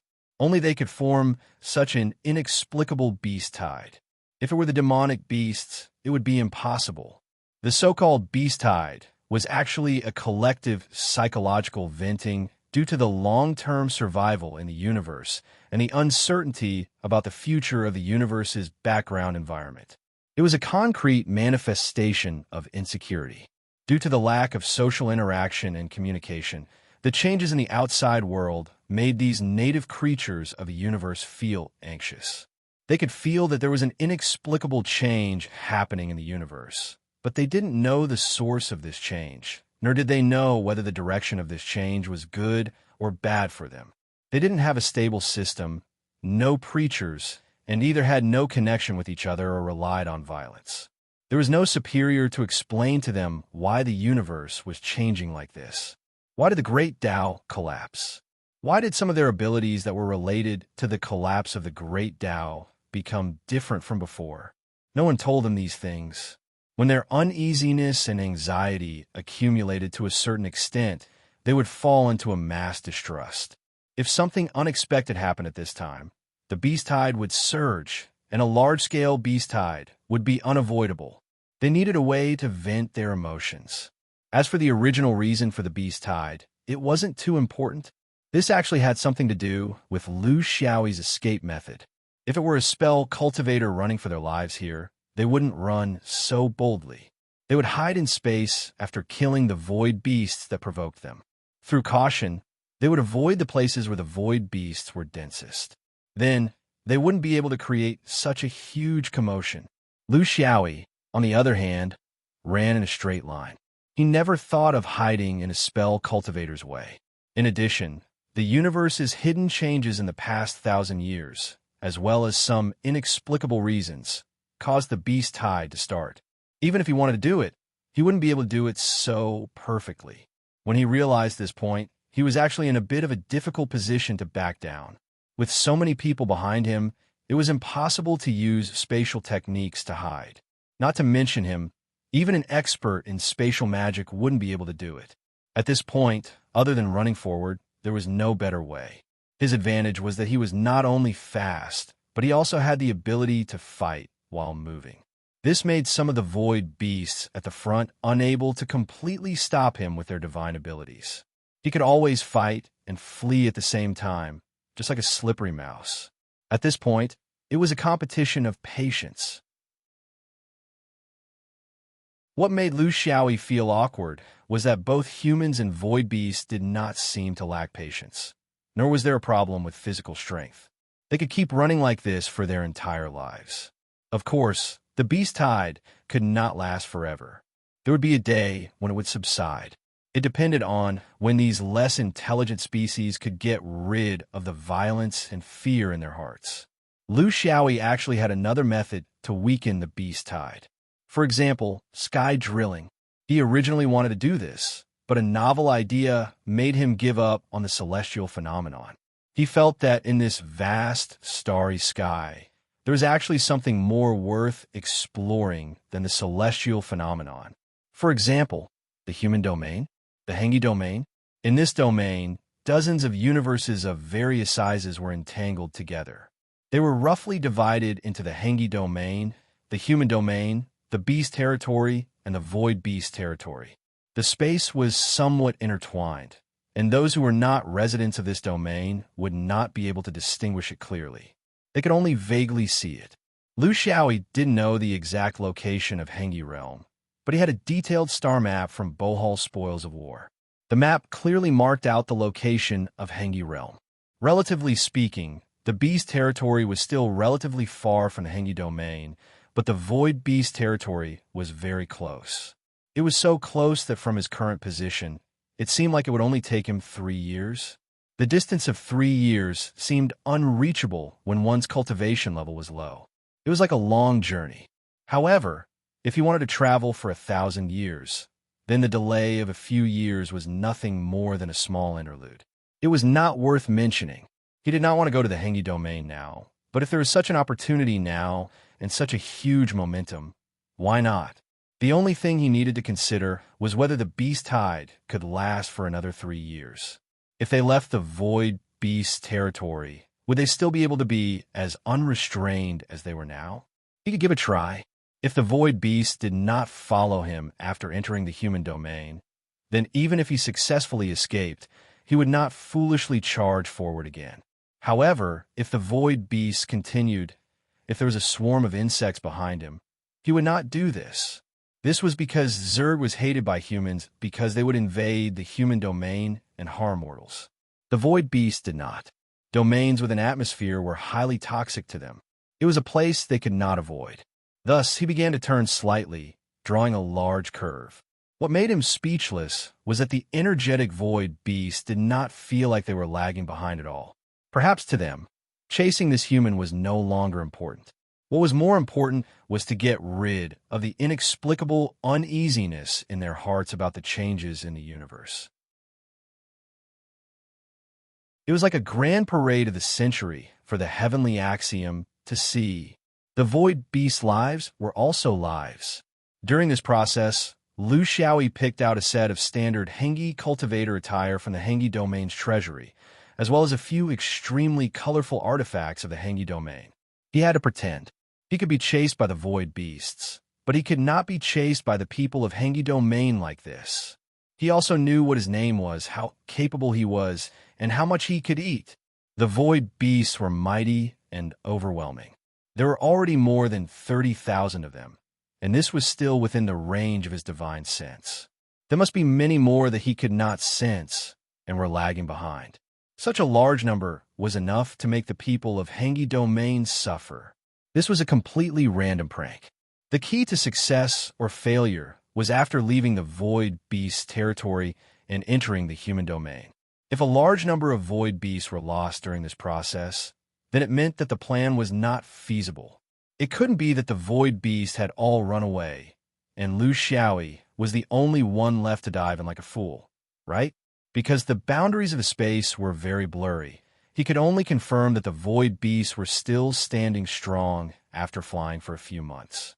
On the contrary, because they were in an unfamiliar domain, the void beasts rarely fell behind.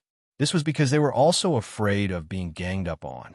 Following closely behind the main group was the only thing they could do. Lu Xiaoyi spread out his divine sense. There was already an unfamiliar fluctuation of spiritual vigor in front of him. This was already within the sphere of influence of the Hengi domain. Since the guest had arrived, the host could not possibly hide forever, right? Void beasts are attacking. Void beasts are attacking. Senior brother in front, please send an urgent message. I am Xiaoba Xian, and I swear to live and die with Hengi domain.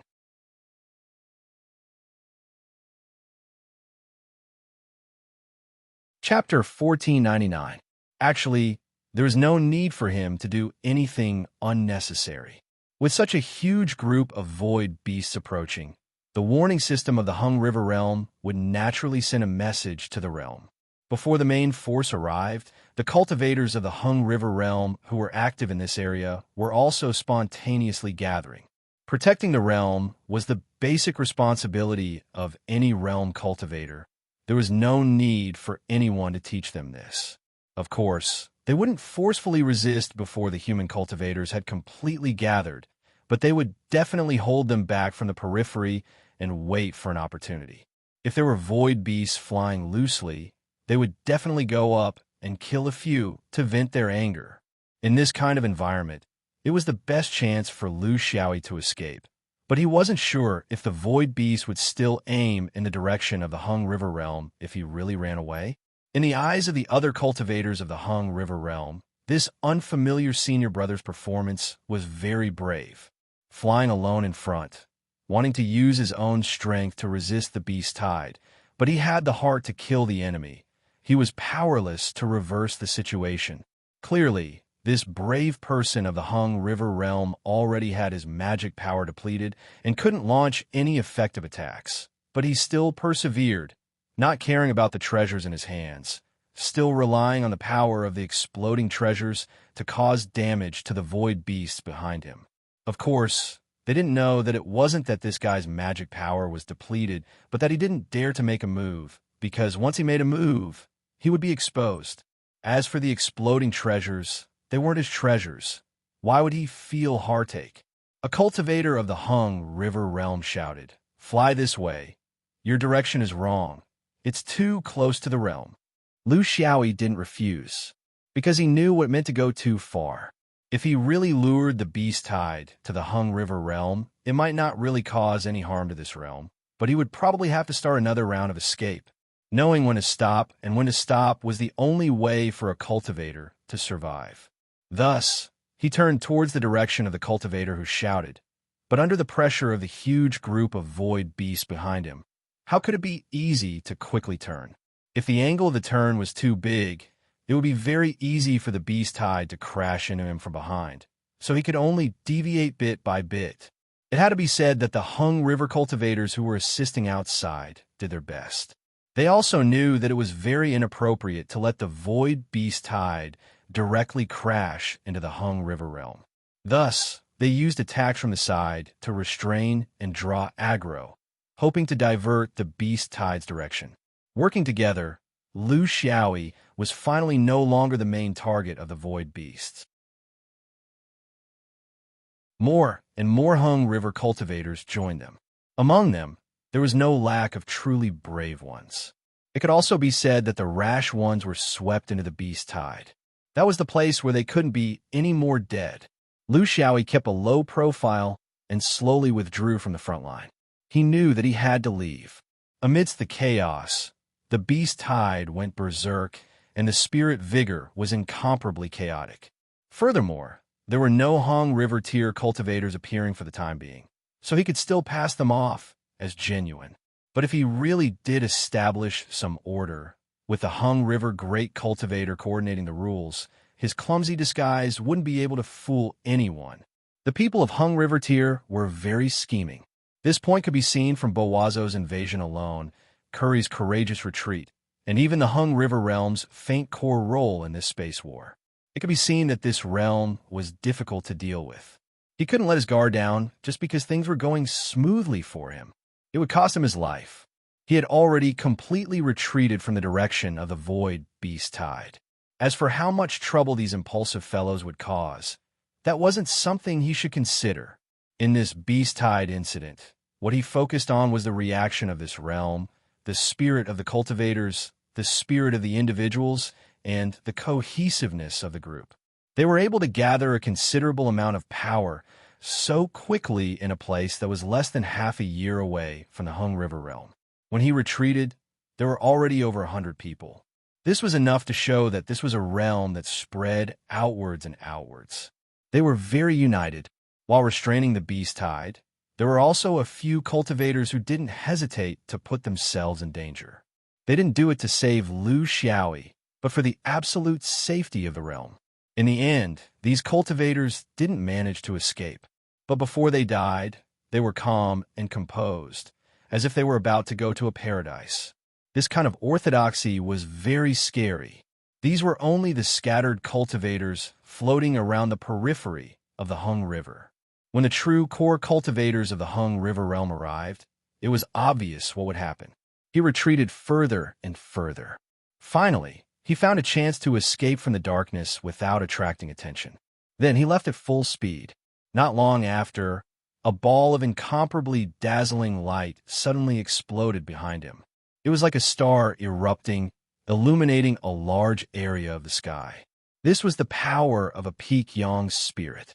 Even though he was so far away, he seemed to be able to feel the heat coming from his back. This was 1,000,000 miles away, right in the center of the void beast tide. The Yang spirit of the Hung River realm had made a move. The speed at which it came was also beyond his expectations. Only a month had passed since he started to meet the cultivators of the Hung River realm. There was still less than half a year's distance from the Hung River realm. Such a fast reaction could only mean that the Hung River realm had also set up Yang spirits outside the sky. If he had left a few moments later, he probably wouldn't have been able to escape the Yang spirit's vision. Callie knew how to retreat when the tide was against him, and so did he.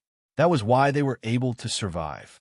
The best way to deal with the void beasts was not the flying sword group, not the blood river, and not the spell formation of the magic cultivators. The best way was the power of light. Because they had been in the dark and boundless universe for a long time and had never entered the domain of the middle of the night, the vision of the void beasts was unusually developed in the dark. They could easily see things tens of thousands or even hundreds of thousands of miles away. However, there were gains and losses. They could see far in the dark, but they would be blind in the light. This Yang spirit's method was very targeted. Just this one move would blind most of the void beasts in a short period of time. When the void beasts suddenly faced the light, it was like when humans suddenly faced the darkness. It wasn't just a problem of not being able to see things. It was also a huge psychological pressure that would make the already nervous void beasts even more nervous. It made them feel danger, but they didn't know where the danger came from. As a result, they would involuntarily launch a self-defense attack against any abnormalities that appeared near their bodies. In other words, once this sun appeared, the beast tide would no longer be there, and they would fall into complete panic. Without a consistent direction, they would be meat on the chopping board of human cultivators. It was a very accurate attack. Lu Xiaoyi didn't even look back as he sped up and left. He didn't think that relying on these void beasts would be able to achieve any goals. It was too unrealistic. He had seen what he needed to see. When it came to the strength of the Hung River domain, such a simple test was more convincing than anything else. It was all accurate. He had successfully lured the beast tide. According to the star chart, Lu Xiaoyi once again planned his route. He couldn't return to the void beast territory and start over again. So, if he went diagonally from here, it wouldn't take too much time. This was because more than 10 years ahead of him, there was a symbolic domain that the Lord of Simplicity had once mentioned to him, the chaotic weave.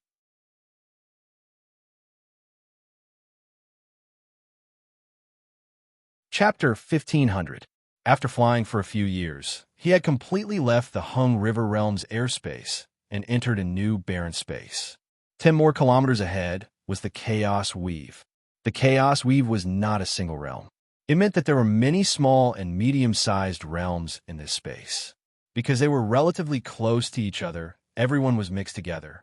It was very difficult to have the strict standards of the cultivation world to divide realms.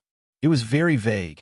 Because there was no heaven and earth great membrane, it was common for them to fight and attack each other for various reasons. Because they were too small and remote, their conflicts did not affect the overall situation, so no one paid attention to them. After tens of thousands of years, it had become a way of survival for them. It had become a habit, and no one would find it strange. This realm could be said to be Lu Xiaoyi's landmark in the main world. When he arrived here, it proved that he had not been on the wrong path for the past 50 years and was on the right path. In this space, there were very few astronomical phenomena, which was in accordance with the laws of the universe. In the airspace with frequent astronomical phenomena, because it was too cold and too hot, it was not suitable for humans to live in. Naturally, there would not be any decent cultivation civilization. Lu Xiaoyi did not think about anything else. He sat on his floating raft and cultivated while studying the Hung River realm's orthodoxy. He had a premonition that he would have to deal with this orthodoxy again in the future, and it would not be a pleasant one. His prediction was not very accurate, because the exchange came much faster than he had imagined. On the side of the floating raft, there was a faint fluctuation of spiritual vigor. This made him, who had been bored for a long time, a little interested. He was not traveling like this purely for the sake of traveling, so he did not mind poking his nose into other people's business and watching the fun. This was human nature, and he was no exception. Traveling through the universe was too lonely, so he had to find some entertainment for himself. There were very few astronomical phenomena here. Although he could not find the truth in the astronomical phenomena, he could find it in people. He removed the floating raft and moved forward. Not long after, he found the scene of a fight. More than 10 cultivators were mixed together and fighting very fiercely. The center of the battle was on the left and right sides of a medium-sized floating raft. On one side, there were 9 cultivators with various Taoist doctrines. Among them, there were 2 perfected monarchs, and the rest were Yuanian cultivators. On the other side, there were 6 cultivators, but only 1 perfected monarch. Numbers could not determine the direction of the battle, because in the battle, the group of 9 people was somewhat embarrassed. They were actually suppressed by 6 people, and it seemed that they would not be able to hold on. Lu Xiaoyi did not step forward. Instead, he maintained his usual attitude and watched from afar. This was because in the universe, there were very few things that were purely right and wrong. It was a story that required 2 hands to clap. As an outsider, one would never be able to figure out the true inside story. Therefore, The best way to do things in the universe was to follow one's instincts. At the very least, one would be able to satisfy one's own mood. If one had to decide based on right and wrong, one would realize that one had made a mistake in the end. Wouldn't that be disgusting? What truly left him unmoved was that the 6 cultivators were clearly on the defensive side of the mid-sized floating raft, while the 9 cultivators of mixed orthodoxies were more like space pirates. This space was very chaotic. Lu Xiaoyi had already encountered a few groups of space pirates like this, so he had some understanding of them. In this cultivation world, no one was willing to be a real bandit. However, in the chaotic weave, there were frequent battles between realms. It was common for cultivators who had lost their foundation to wander outside. Some of them joined a new master, and some of them became space pirates to maintain their cultivation. It was their own choice.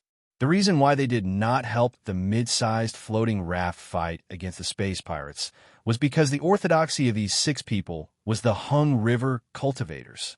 Recently, he had interacted with the people of Hung River many times, so it was not strange.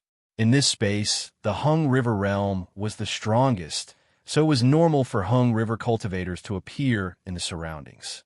It did not make sense that such a strong orthodoxy would have cultivators guarding it tightly, not stepping out of the main door and not leaving the second door.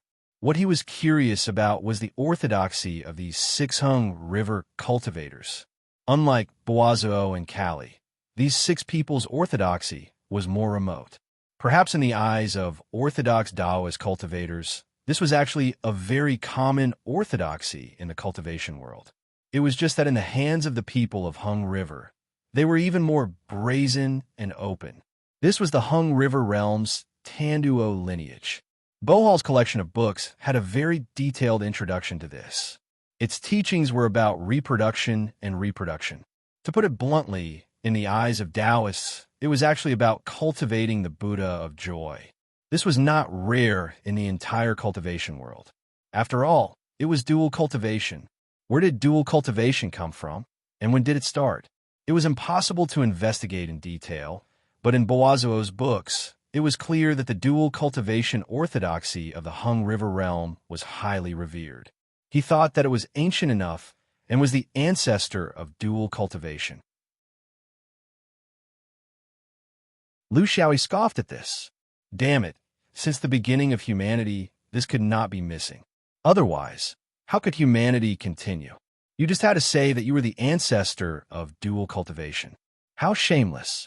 It could only be said that in places where Taoists flourished, etiquette, justice, integrity, and shame were important. Therefore, there were some things that had to be hidden. It might be a little hypocritical, but in the history of human development, hypocrisy was not necessarily derogatory. It could also promote the progress of humanity and the birth of civilization. Some places were different. Openly promoting this kind of instinct was another kind of thinking. You could say that it was shameless, but you could not say that it was wrong. In the Tanduo lineage, the transcendental wisdom of nirvana, prajna, represented the creative vitality of women. Another cultivation method, convenience, represented the creative vitality of men.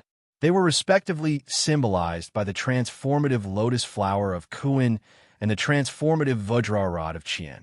Through the imagined convergence of yin and yang and the real yoga method of pleasure between men and women, the nirvana state of prajna and convenience were fused into one. These things were all recorded in Boazuo's books. To be honest, it was a little subversive to his understanding.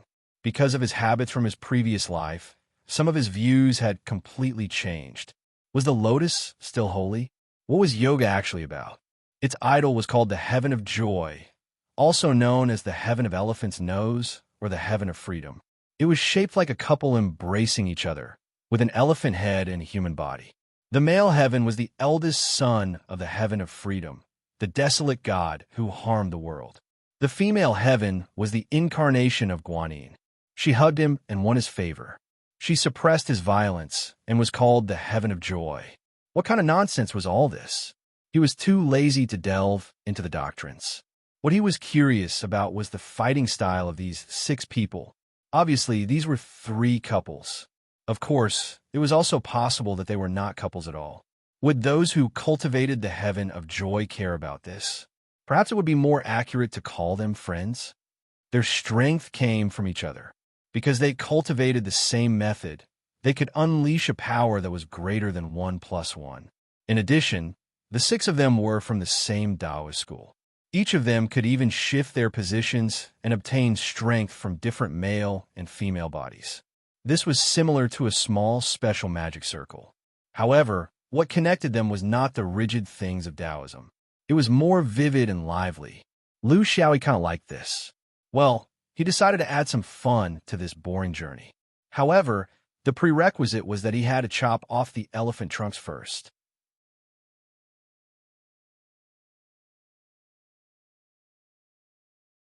Chapter 1501. Lu Xiaoyi's appearance attracted the attention of both parties. The robe he was wearing caused everyone to misunderstand. Ever since the trip to the Hung River boundary, he had never changed out of this unique robe. Obviously, the feeling he gave to both parties was different. The space pirates immediately wanted to retreat, but the people of Hung River boundary stepped up their counterattack. Their leader, True Lord Hung He, obviously hated this group of space pirates and did not want them to leave easily. Therefore, he decisively changed his somewhat conservative strategy and formed a Mahesvara formation with the 6 of them, trapping the 9 of them inside.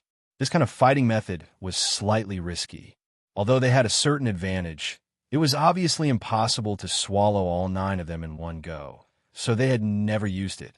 But the appearance of a Hung River sect cultivator allowed him to see a sliver of opportunity. The person who came was a true monarch. Based on his understanding of his own domain, his side had already occupied an absolute advantage, so he could increase his appetite a little. Once the Freedom Sky formation was formed, the new true monarch Hung River came to help.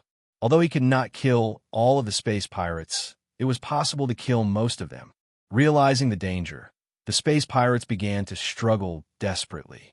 Having lived such a bloody life in the void of the universe for a long time, the intuition of battle had been deeply engraved in their blood. They knew that the robbery this time had failed and that they should not linger any longer. The battle was originally in a stalemate, but because of Lu Xiaoyi's appearance, there were immediately casualties. The Freedom Sky formation was indeed tight, but it was a little beyond the capabilities of the people of Hung River boundary. Under the desperate struggle of the space pirates, a Hung River boundary cultivator was killed and 2 space pirates were buried with him.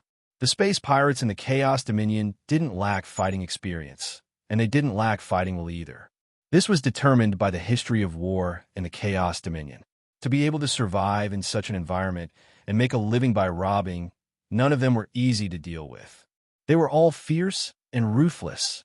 This kind of change should not have happened in the first place. The reason why the people of Hung River boundary could form the Freedom Sky formation was because they had reinforcements from the same boundary.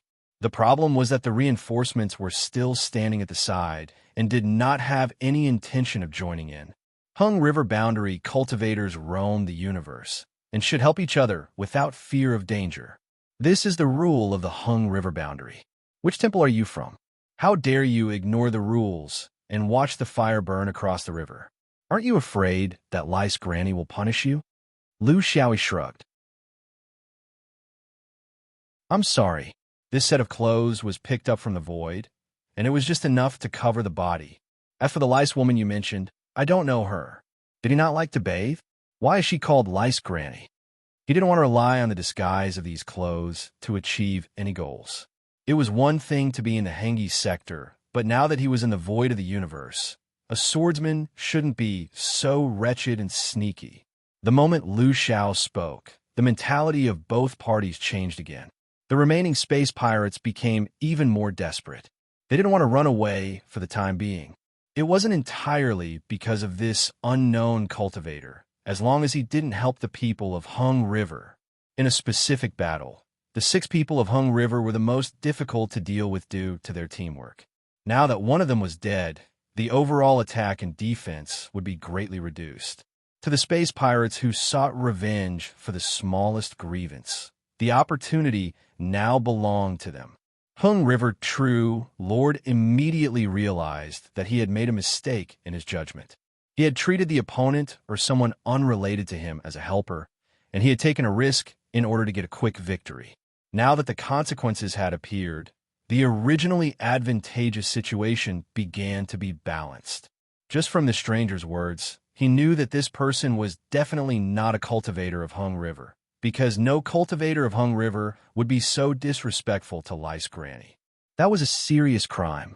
The problem now was not that reinforcements had arrived, but that this person should not join the other side. Therefore, he didn't dare to say too much. If he didn't know this person's background, he would make a mistake if he said too much. If he pushed this person into the other side's camp, that would be the real problem. Lu Xiaoyi didn't care about what the two parties thought. He just wanted to watch the show. Although the fifth ring was also a den of bandits, their methods were different from those of the chaotic weave. These people really didn't leave anyone alive. He had encountered them a few times after entering this space, and they weren't worth helping. Of course, the Hung River domain wasn't worth it either. There were still people on the medium-sized floating raft, but they didn't come out, which was very strange. The raft was full of goods, but who knew what was inside? In the cultivation world, some goods that were incompatible with space couldn't be stored in spatial storage rings. This was also why the fifth ring and the clear sky continent had to be connected by floating rafts. It wasn't as simple as a few cultivators carrying a full hand of storage rings. There was always something special about natural treasures. The battle became even more intense. The Hung River domain's unrestrained sky formation had been broken, but now the space pirates no longer thought about how to leave. Instead, they became even more courageous. This wasn't the normal way of doing things. For any raiding group, they had to consider their own costs. If they lost their precious manpower just to snatch a ticket, the gains would not make up for the losses. Either there was an old grudge, or they had their eyes on the goods on the floating raft. He didn't care about these things. He only cared about how to wrap things up after both sides suffered losses. His goal was clear. He wanted to understand more about the Hung River domain. Boazo's book collection could only provide a partial perspective, and he didn't dare to go to the Hung River domain. Then, getting two living people from the Hung River domain to ask around would be very attractive. This was something he hadn't thought of before coming here. Now that he had such an opportunity, and it was to cultivate the elephant trunk god, this discussion could be very in-depth. It was very important to find a way to intervene. He wanted to get some things, so he couldn't let others resist him too much. And he really wanted to kill a few of them.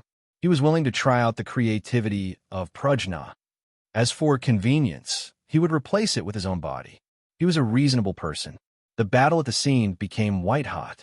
The space pirates thought that they had the advantage, but in the end, they made the same mistake as the Hung River domain. As cultivators under the system, the Hung River domain had many abilities that the small domains couldn't understand. After such a battle, the Hung River domain lost a female cultivator and killed 3 more space pirates. The battle became 4 against 4. This time, the space pirates were finally prepared to give up. Luckily, until now, no one had the ability to kill the other. But before they left, there was still a problem that needed to be solved. It was that stranger who was watching the show. To the Hung River domain, this person didn't play a good role, because they could have used the unrestrained sky formation to slowly gain victory. But now they had to pay with 2 lives. It was the same for the space pirates. If this person wasn't from the Hung River domain, then why didn't he help them? This caused them to make a mistake in their judgment.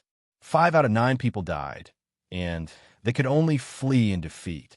When both sides showed signs of hostility, Lu Xiaoyi knew that he had seen trouble while watching the show. Indeed, the show in the cultivation world wasn't so fun to watch, especially when you haven't shown your abilities.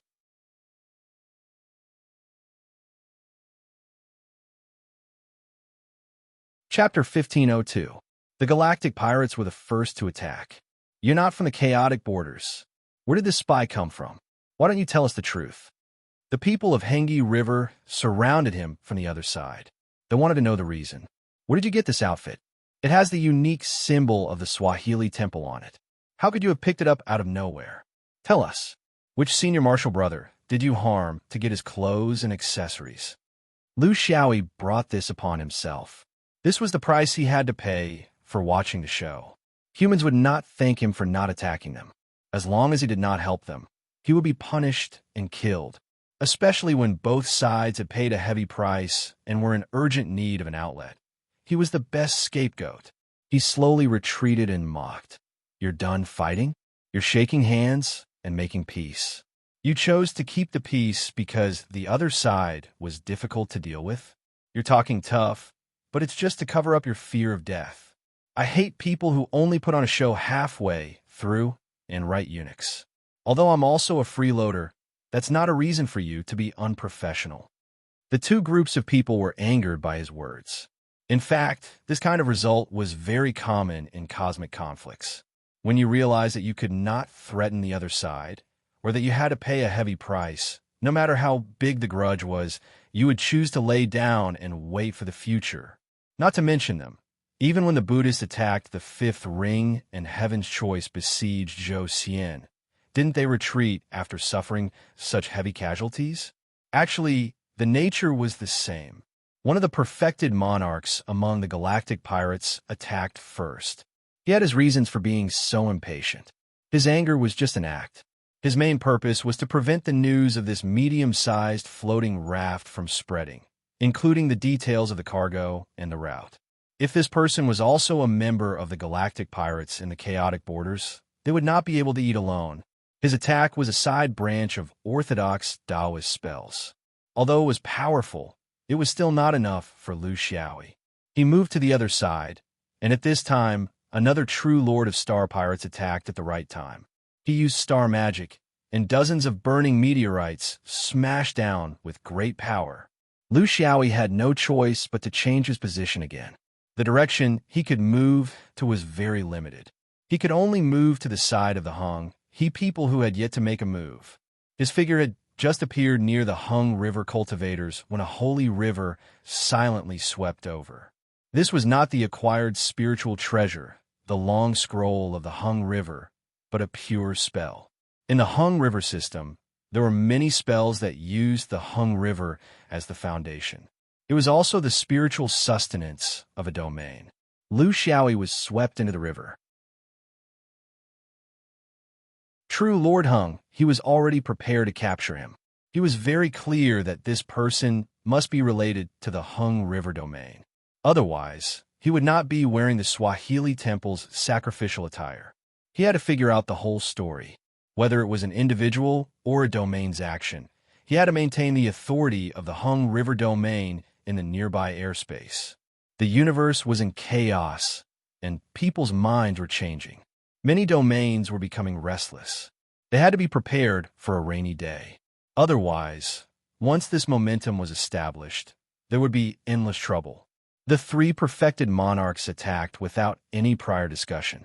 However, their coordination was perfect. This was also the battle instinct of perfected monarchs. The Hung River wrapped around the opponent. Countless souls of the believers rushed forward madly. When the cultivators of other orthodoxies encountered this sudden change, few of them could deal with it easily. Next, they just had to use their secret spells and take advantage of the situation to lock the magic power of the person who entered the river. True Lord Hung, he was very experienced in this. He had traveled the universe for many years and was no stranger to this. Just as he kept the river in front of him, a person jumped out from it unexpectedly. With a wave of his hand, a 3-foot-long sword suddenly slashed down. Without any mental preparation, how could true Lord Hung he dodge such a sudden sword attack? Unfortunately, this true Lord Hung he did not have the shrieking Lin Jiaxiang. He also did not give Lu Xiaoyi a chance to see it. The secret of the Hung River was torn into pieces by the sudden explosion of the sword aura. To Lu Xiaoyi, the secret spells of the Hung River orthodoxy were indeed very mysterious. However, to the cultivators of the Hung River sect, the sharpness of the sword Dao was also something they had never come into contact with. One was intentional, the other was unintentional. This collision came and went quickly. The outcome was already decided. Before the long sword in his hand struck the target, another sword light appeared out of nowhere. With the power and changes of his sword, how could the Yuanying of the joyful Buddha, the last cultivator, dodge his unpredictable flying sword? Almost at the same time, the two Hung River sect cultivators died. Among the 6 cultivators of the Hung River sect, only the 2 Kuan cultivators with a great wisdom body were left. Lu Xiaoyi looked behind him at the 4 galactic pirates who were rushing over. He had a faint smile on his face and did not say anything. Although he did not do anything, it made the 4 of them feel a chill in their hearts. They had fought with true Lord Hung, he for such a long time that they knew the true strength of the 6 people. It could be said that the 6 cultivators of the Hung River sect were provoked by this person alone.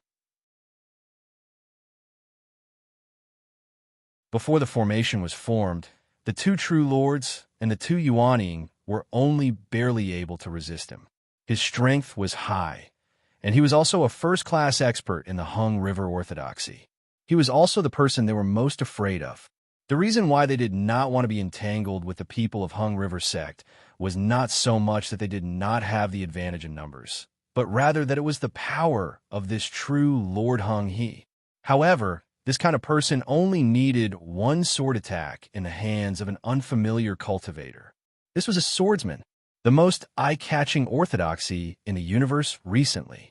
Hearing about it was not as good as seeing it in person, but seeing it in person was far better than hearing about it. There was no sword vein orthodoxy in the chaotic dominion, so this must be a foreign traveler, and not one of their peers, a galactic pirate. The leader of the true lords was a little hesitant, but he still spoke. He was a little unwilling. Fellow Taoist, our attack just now was a little rash. We really did not know your background, so we did not care about morality. However, we have something to ask of you. I see that you're also a traveler passing by and do not know the inside story of the chaotic dominion. I wonder if you can listen to us. Lu Xiaoyi did not bat an eyelid. Speak. There were 2 female disciples of the Mary Buddha behind him. They were native beauties of the Hung River sect. However, in the Hung River sect, women were always in a state of domination. They did not have the right to speak and were just subordinates. When their other halves, the so-called main body of the elephant trunk, were killed, they were at a loss.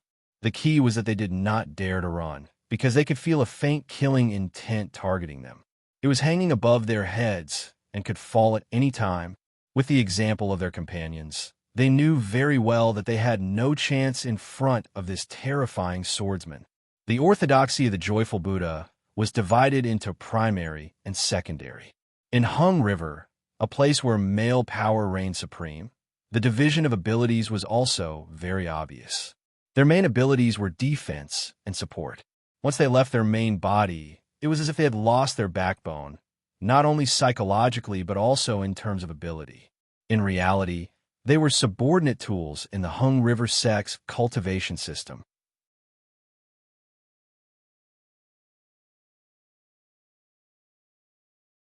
Chapter 1503. The pirate leader was very straightforward. He knew that he couldn't fight the swordsman head-on. With his rich battle experience, he knew what a powerful swordsman meant to them. Thus, he slapped the top of his head and summoned his Een spirit to swear an oath. I don't dare lie to you. If I break this oath, the gods will not be able to surpass the heavens. He was very smart. He knew that he had to gain the swordsman's trust first. Even if they couldn't become friends, the swordsman would at least believe his words. As for the future, it would depend on the swordsman's attitude. However, seeing how merciless he was towards the people of Hung River, he knew that he wouldn't side with them. In the Chaos Weave, there is a special item that can't be found anywhere else in the universe. It's called the Wings of Cloud, and it has a special spatial ability. It's a non-living thing, but it's also a living thing. It's hidden in the void of the universe, but it can only be found in the Chaos Weave. It's very mysterious. Ordinary people can't see the Wings of Cloud. In the history of the Chaos Weave, everyone treated them as the guardian spirits of the Chaos Weave. They were auspicious items, and no one was willing to capture them, let alone use them to refine cultivation items.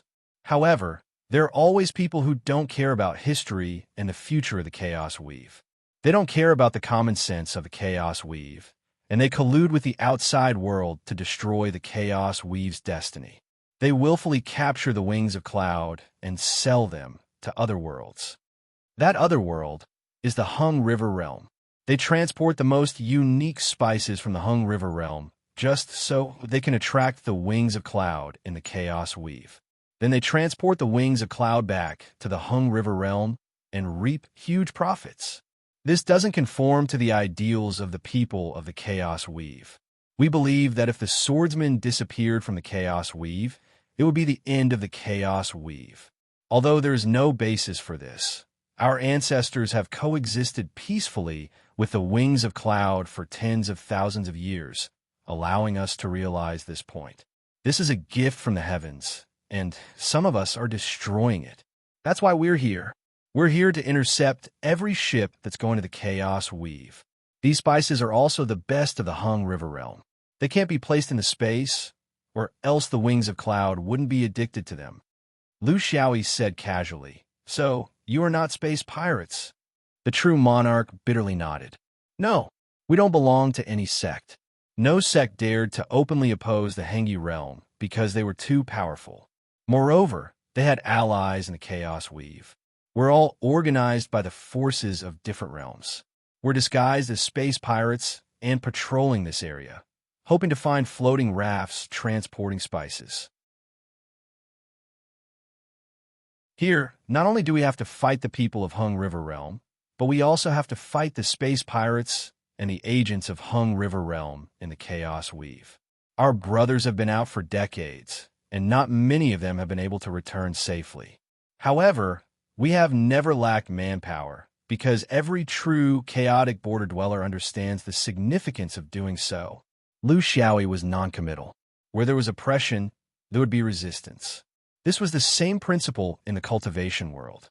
However, there were many ways to resist, and this method of cutting off the source of the spice was undoubtedly the most clumsy one. He didn't want to care about these things. To be honest, he didn't have the ability to do so. Any realm with humans would have similar methods of oppression. However, the existence of the Hengi realm made it a little more special for him. 5 rings meant that they weren't bullying. They were even more unscrupulous. However, he didn't mind letting these people go. After all, they were a group of respectable people who were doing this for their home. Things like this would never be solved unless the root of the problem was eliminated. These fake space pirates didn't tell him their names, and neither did Lu Xiaoyi. They still lacked the most basic level of trust. Lu Xiaoyi didn't need this kind of trust because trust needed time to ferment. How long could he stay here? If he didn't have time to settle down, the end result of interacting with these people would be the people of Hung River Realm. As a swordsman, he had caused a lot of trouble for the Hengi realm recently. He had ruined the business of the beast territory and even pulled the beast tide over. These things couldn't be hidden from cultivators with great abilities, especially this mysterious Hengi orthodoxy. He didn't beat around the bush. The right and wrong of your chaotic weave have nothing to do with me. However, I can let you take what's on this floating raft. It's also a reward for the deaths of these people. However, you must leave these people behind. I have other uses for them. The cultivators from the chaotic weave were overjoyed. They had worked so hard and 5 of their companions had died. Wasn't it all for this? They thought that it was impossible and that they couldn't afford to buy these spices. However, they didn't expect the situation to turn around and they would see the light at the end of the tunnel. They bowed deeply but couldn't say any words of thanks because they had nothing to repay. The 4 of them rushed towards the floating raft. Although the 2 female bodhisattvas were anxious, they didn't dare to move an inch.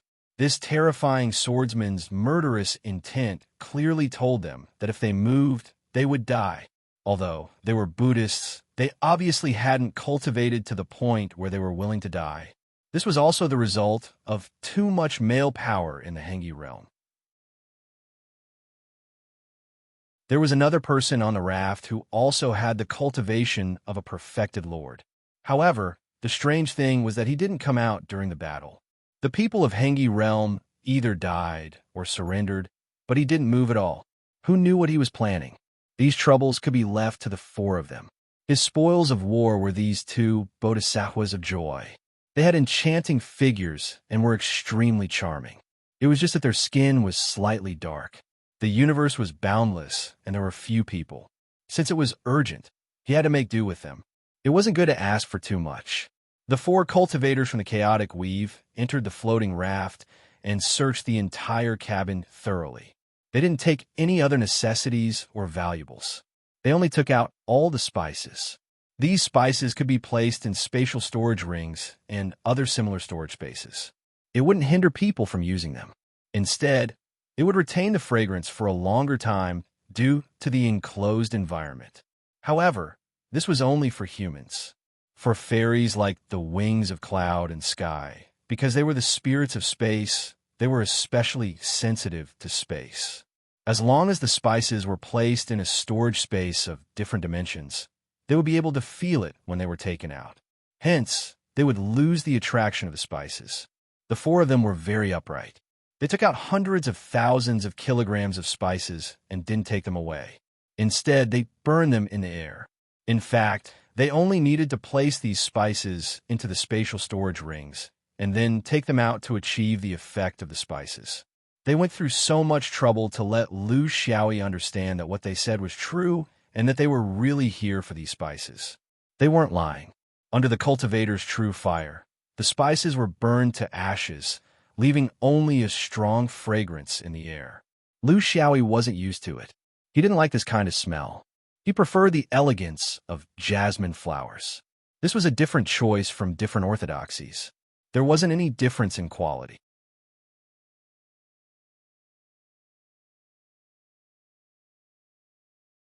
Chapter 1504. After the four cultivators finished burning the incense, the leader came to Lu Xiaoyi and bowed again. I'm Jiang Sheng from the Brownstone Realm. Thank you for your help. If you need anything when you pass by the Brownstone Realm, just ask. He didn't wait for Lu Xiaoyi to say his name and was about to leave when he remembered something. We won't tell anyone about this. After all, it's dangerous for us. Please don't worry. Also, there's a woman on the floating raft. She's from the biggest realm in the Chaos Border, the Blue Pickle Realm. She went to Hung River as a hostage and came back to visit her family. This woman's background is a bit, well, the Blue Pickle Realm is Hung River's most important ally in the Chaos Border. That's why there's such a marriage. We didn't show our faces, so we're not afraid of her finding out. But if you travel with them, you have to be careful. These three women are very dangerous. You're traveling alone and unfamiliar with this place. Don't be confused. After Jiang Sheng finished speaking, he did not linger and left with his companions. However, the meaning behind his words was clear. Among the three women, the two were fond of the Buddha and the Bodhisattva, so they must have held a grudge and were looking for an opportunity to take revenge. However, the woman on the raft was not simple either. Although she was from the chaotic border, she wore the same pants as the Hengi boundary and was married to the Hengi boundary. Therefore, her attitude was very subtle. This was Jiang Sheng's warning. Few foreign cultivators who saw the bodhisattvas from the Hung River realm for the first time would not be tempted. Most of them had the idea that it would be a waste not to play, but it would be a waste not to use them. This idea was very dangerous. There was no need to say too much between supremes. No one climbed all the way up by luck, especially such a powerful swordsman. So, with a little reminder, they should know what to do. Lu Xiaoyi didn't seem to hear and flew toward the floating raft. The two bodhisattvas followed obediently. Because of the murderous intent, they didn't relax at all. Entering the floating raft, a white-clothed female cultivator sat quietly with her legs crossed. She had the appearance of a fairy and was in line with Taoist aesthetics. But it seemed that this kind of woman couldn't enter the eyes of the people of Hung River Realm. This was a clash between two vastly different orthodoxies, not only in terms of cultivation techniques, but also in all aspects of life. It was a pity that such a good girl had married into a place like the Hengi realm. How should I address you? Lu Xiaoyi asked casually. This woman was troublesome. His original targets were only the two female bodhisattvas, which were easy to kill and easy to abandon. However, With the addition of this woman, it would be awkward. Moreover, he could not figure out what this woman was thinking. Was she an enemy or a friend? In the blue turquoise world, I am by Hua. In the Hung River, I am a Nagas Saintess. Lu Xiaoyi didn't think much of it. The Saintess of Hung River? That's it, isn't it? In fact, everyone was very clear in their hearts. I killed your husband's family. Destroy your goods. What do you think? Bai Hua didn't care at all. That's not my husband. They're not my goods either. It has nothing to do with me. I'm just a wanderer who wants to go home. That's all. Lu Xiaoyi nodded. In that case, steer the raft and go to the blue turquoise world. The woman in white seemed to be indifferent to everything. She didn't care about her own situation, life, or death. She just did it silently, not even bothering to ask why. Lu Xiaoyi sighed in his heart. He had long discovered this person on the raft. When his divine perception reached out, the only thing he could feel was a kind of deathly stillness, despair towards life, cultivation, the future, and everything else. This wasn't something that could be faked. It could be seen from her indifference towards the Sixhung River cultivators on the raft. If she really came out to fight, it would be easy to deal with her. However, her current state made things very difficult for him. He was someone who had seen the process. He wouldn't think that this woman was a good person just because she was from the chaotic border. He also wouldn't think of her as a bad person just because she married into the Hung River. At least, this woman had always been wearing the most traditional Taoist attire. This at least proved that she didn't forget her home in the Hung River. Most importantly, Lu Xiaoyi couldn't sense any aura of the joyful Buddha on her. This was even more strange. The empty cabin was very large. Lu Xiaoyi sat down in the most luxurious cabin on the raft. His eyes were filled with gold and jade, the standard Hung River style. Lu Xiaoyi nodded in satisfaction at the two well-behaved Hung River female bodhisattvas. Don't be shy. Introduce yourselves. The slightly taller one opened her mouth. Shamani, Saintess of the Jia Mo Temple. The slightly fuller one said, Su Erbi, Saintess of the Jia Mo Temple. Great, both saintesses. What do you know? I have to know what you know before I can decide what you can do. I don't keep idle people here. You have to prove your worth so that I won't let you live in vain. The two saintesses looked at each other. Shamani hesitated. Sacrifice, God's servant, propagation, healing, cooking, weaving. She rambled on for a long time, but Lu Xiaoyi didn't understand anything. However, he clearly didn't care about these things. Healing was for mortals. It was actually a way to spread the teachings of a religion. Any religion that wanted to rise up would definitely know this. As for cooking, forget it. He'd rather eat the roasted lamb leg in his storage ring. What Lu Xiaoyi wanted to know the most was the structure of the Hung River realm, the distribution of power, the situation of the people, and other core issues. However, these things couldn't be asked too abruptly. It could easily cause conflict. In the end, if they gave him false statements, who could he find to verify them? When one reached the Yuanying realm, they had their own resistance to mental intrusion. Especially when it came to key areas, they would have a set of strict explanations in advance. Therefore, it wasn't very reliable to ask them separately. He could only take it slow. First, he had to close the distance between them, and then find an opportunity. There were still a few years before he left the chaotic weave. It was enough time for him to get in touch with these seductive female bodhisattvas. Therefore, he said amiably, I'm not from the Hung River realm. In this incident, I'm not the instigator. In fact, you are the ones who attacked me first. Is there a problem with me saying this? The two female bodhisattvas nodded silently. This was the truth. In fact, from the beginning, this person was a stranger to them. He didn't make a move, nor did he say anything. As for what happened in the end, it definitely couldn't be blamed on only one side. It would be nonsense to say that this swordsman didn't have any ill intentions. However, the Hung River realm was the one who attacked first. In the universe, this was basic logic. I didn't kill you because I didn't want to completely fall out with the Hung River realm. It's only limited to the rules of the void and not the battle between orthodoxies. This way, there's still room for reconciliation. However, this doesn't mean that you can do whatever you want. If you want to regain your freedom, you'll have to pay the price. I have a bad temper and tend to overreact. If your actions make me feel threatened, I'm afraid I won't be able to control my flying sword. You too must be mentally prepared for this.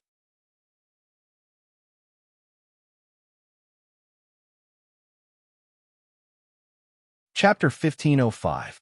Lu Xiaoyi didn't want to waste too much time on these Hengi bodhisattvas. They were all used to submitting to men. If you were too gentle, they would be confused. Be direct. Be violent. They were already spoils of war. There was no need to be so careful and considerate. In war, women were always the victims. He didn't want to change that.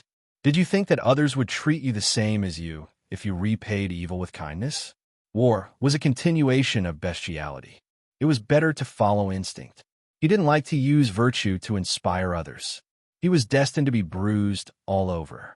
Moreover, he didn't seem to have any virtue. The so-called tolerance, benevolence, and righteousness must be done after the bad things have been done, and then repent. This way, it wouldn't affect the Taoist heart, and it would be beneficial. Since ancient times, powerful conquerors had always been like this, no matter if it was in this cultivation world or in his previous life. First, vent your anger, then reflect on your actions. Finally, you would achieve great results. Next time, you would have to do it all over again. How did you cultivate the Taoist heart? That was how it was cultivated. I heard that the dance of the Hengi boundary is very beautiful. If you don't mind, can you show it to me? The space on the floating raft was limited. It wasn't suitable for this. However, the dance of the Hengi boundary was not ballet.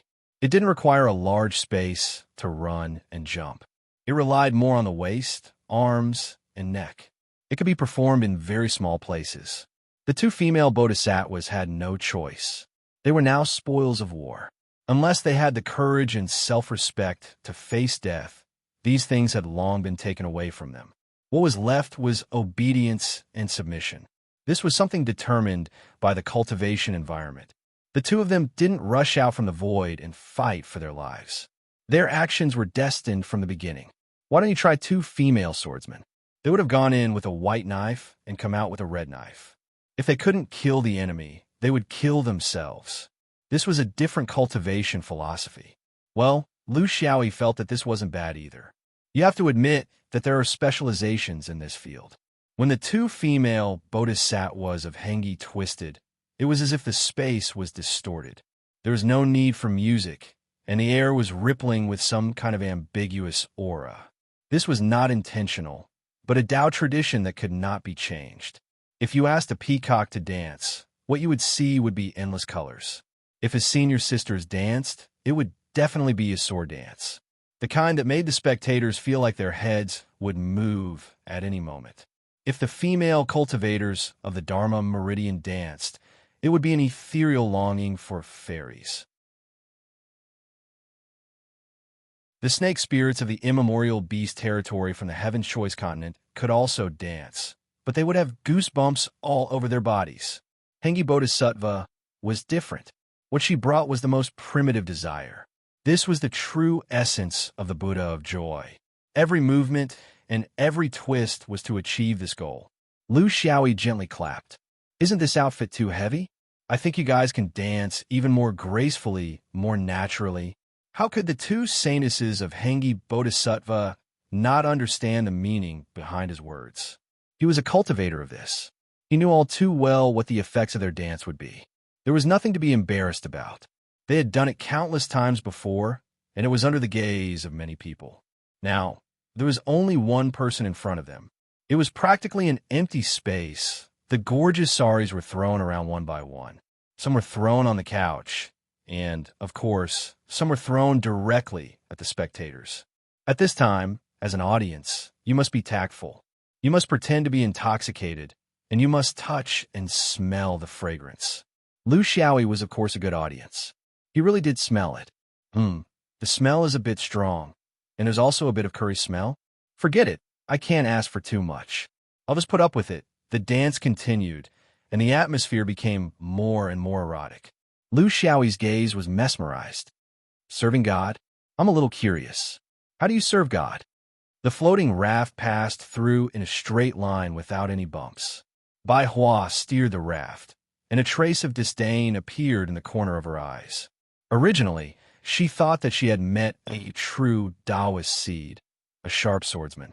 In the end, it turned out that he was just like this, and even worse. It had nothing to do with her. Her heart was dead, and the rest didn't matter. She came from the largest and strongest realm in the Chaos Weave, the Blue Thailand realm. The Blue Thailand realm was also an important branch of Taoism. The Blue Thailand realm sect wasn't very famous in the Chaos Weave, but it was a bit of a leader. This wasn't only because they were strong enough, but also because they had strong allies. It was because of the support from the Hengi realm that they were able to obtain a dominant position in the chaotic Chaos Weave. The price was to provide the precious cloud sky wings to the Hengi realm. Even within the Blue Thailand realm sect, there were differing opinions on whether or not to provide the Chaos Weave with this unique Taoist item. Bai Hua belonged to the faction that opposed it, but her opposition was more moderate. She was more willing to believe that the upper echelons of the sect had their own difficulties and that it was a temporary measure. Over the years, the Blue Thailand cultivators who opposed it were all suppressed. They were given the most dangerous missions, and their resources were controlled. Slowly, their voices became quieter and quieter. And because she had once been one of them, she was sent to the Hengi realm as an exchange cultivator. The purpose was very good, to improve the understanding and friendship between the two sides. In the Hengi realm, she finally saw her own heart clearly. She knew that everything she had done before was wrong. It wasn't that her opposition was wrong, but the way she opposed it was wrong. It was too mild. She should have fought with the Chaos Weave people who disguised themselves as space pirates for her home. Even though she was the ruler of the Hengi realm, she wasn't grateful to this realm at all. Instead, she hated it more and more. She buried all of this in her heart and constantly thought about what she could do. How could she escape this quagmire? In the long run, how could she have a future? She was just a piece of rotten meat that had been trampled on by others. This return home was the last time she would officially become the saint of the Hengi realm. She cherished this opportunity very much. She faintly hoped that during this process, something would happen that could save her. In the minds of normal people, she was already a perfected lord. Where in the world couldn't she come and go? But only those who were in the situation knew that even a perfected lord could sink deeper and deeper. There were too many things that she couldn't bear to part with. She couldn't truly be free. She gradually exiled herself in her heart. She could leave, but what about the Blue Thailand? What about the Chaos Weave? She, who had been in the Hengi realm for a long time, was very clear about the strength of this realm. She was afraid that her departure would anger some people and bring a deep blood debt to the Chaos Weave.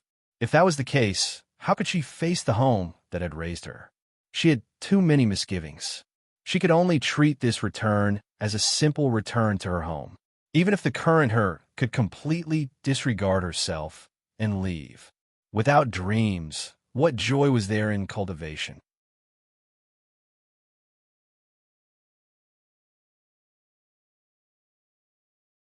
Chapter 1506. This simple trip had brought her an extraordinary experience. The appearance of the space pirates was not an accident.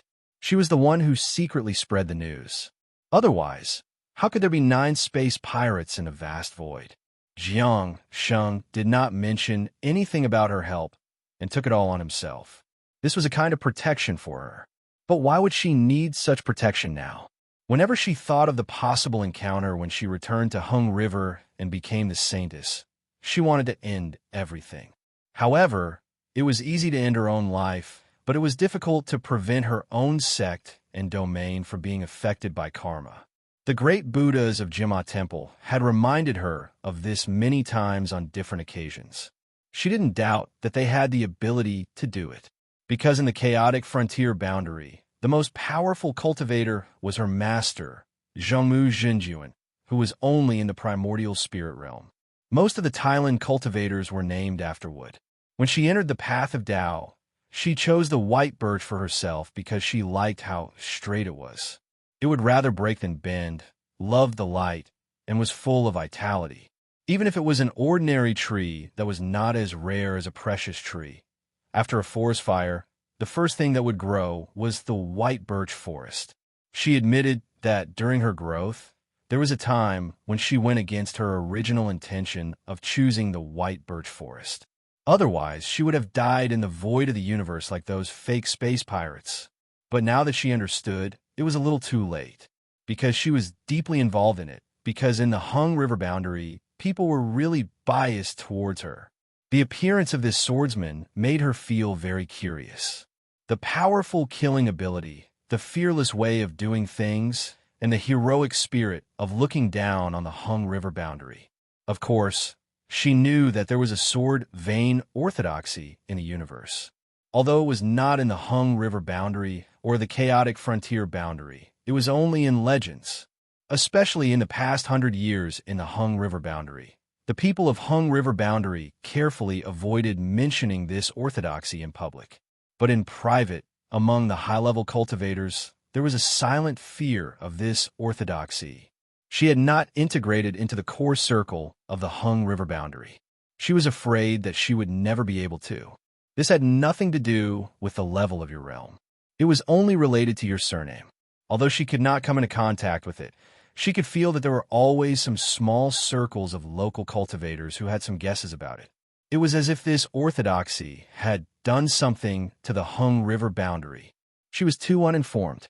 Therefore, they could only be curious, but they had no way of finding out.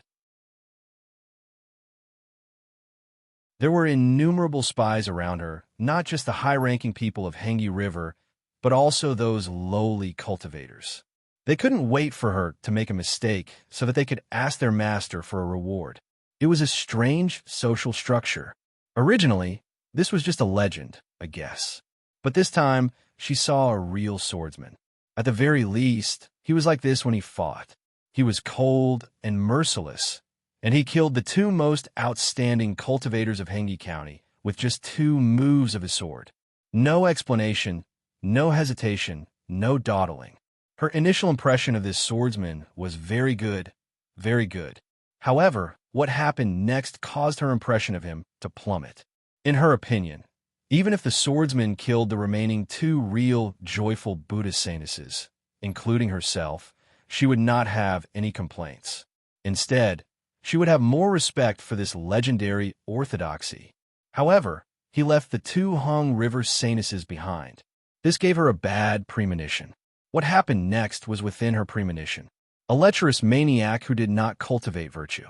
Nothing more. In the bright universe, in the void, on a floating raft, he went to learn the ways of the joyful Buddhist saintess. He did not pick the time nor the place. Was this the way the legendary swordsman did things? Boundless and licentious, those were 2 different things. Just based on this point, she was extremely disappointed in this person. Of course, she had never thought of relying on anyone to get out of her predicament. No one could help her with her problem.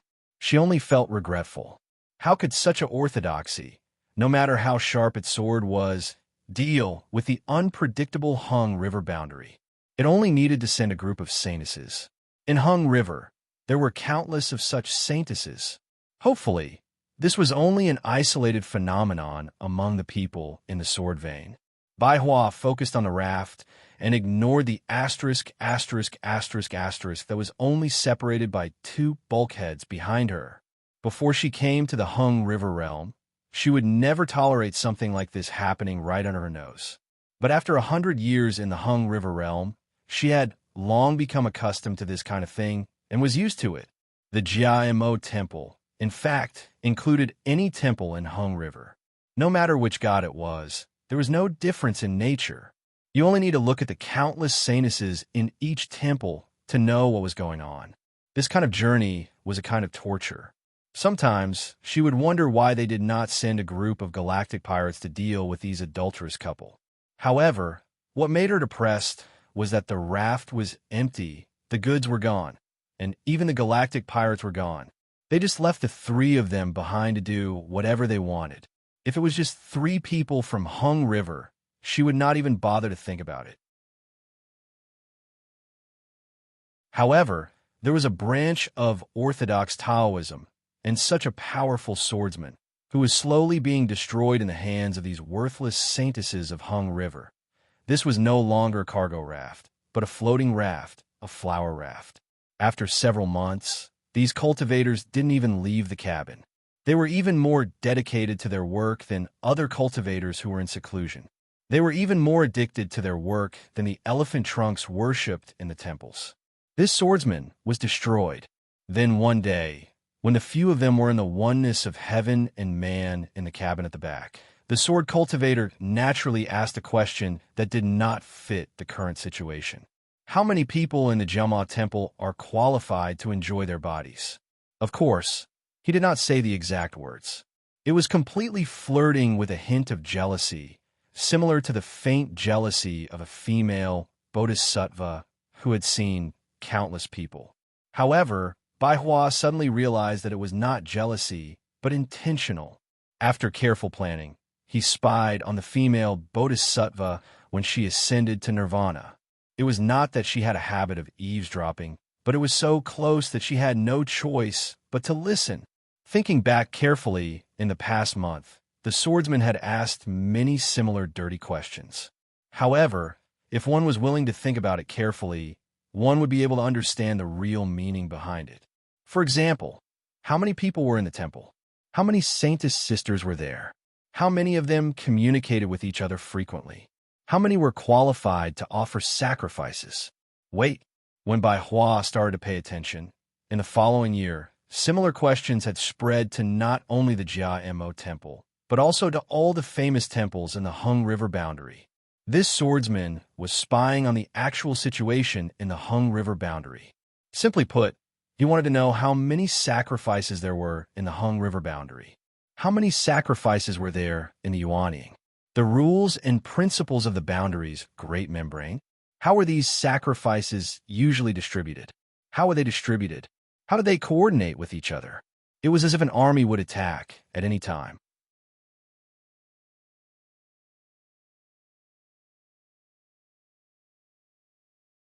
Chapter 1507. Although Bai Hua still despised Swordsman's actions and thought that he was abusing his position for personal gain, she still felt a bit better. This was because this swordsman didn't forget his intentions even when he was in one with the heavens. She started to feel that it wasn't worth it for these two saintesses to accompany him for nearly 2 years. What kind of person was this? What kind of mental state did he need to be able to combine missions and entertainment so perfectly? Missions didn't forget entertainment. The purpose of entertainment was to complete the mission. How could he persevere for nearly 2 years without getting tired of it? But what he didn't know was that any man who had intercourse with the saintesses of the temple would be shown in front of the main statue of the Jia Mo temple. The more times, the more fetters there would be. When the encounter really happened, even if you had all your abilities, it would still be controlled by her. You couldn't struggle, you couldn't live, and you couldn't die. Were the saintesses of the Hung River temple that easy to touch? Unless you believed in the elephant trunk god, no one could save you.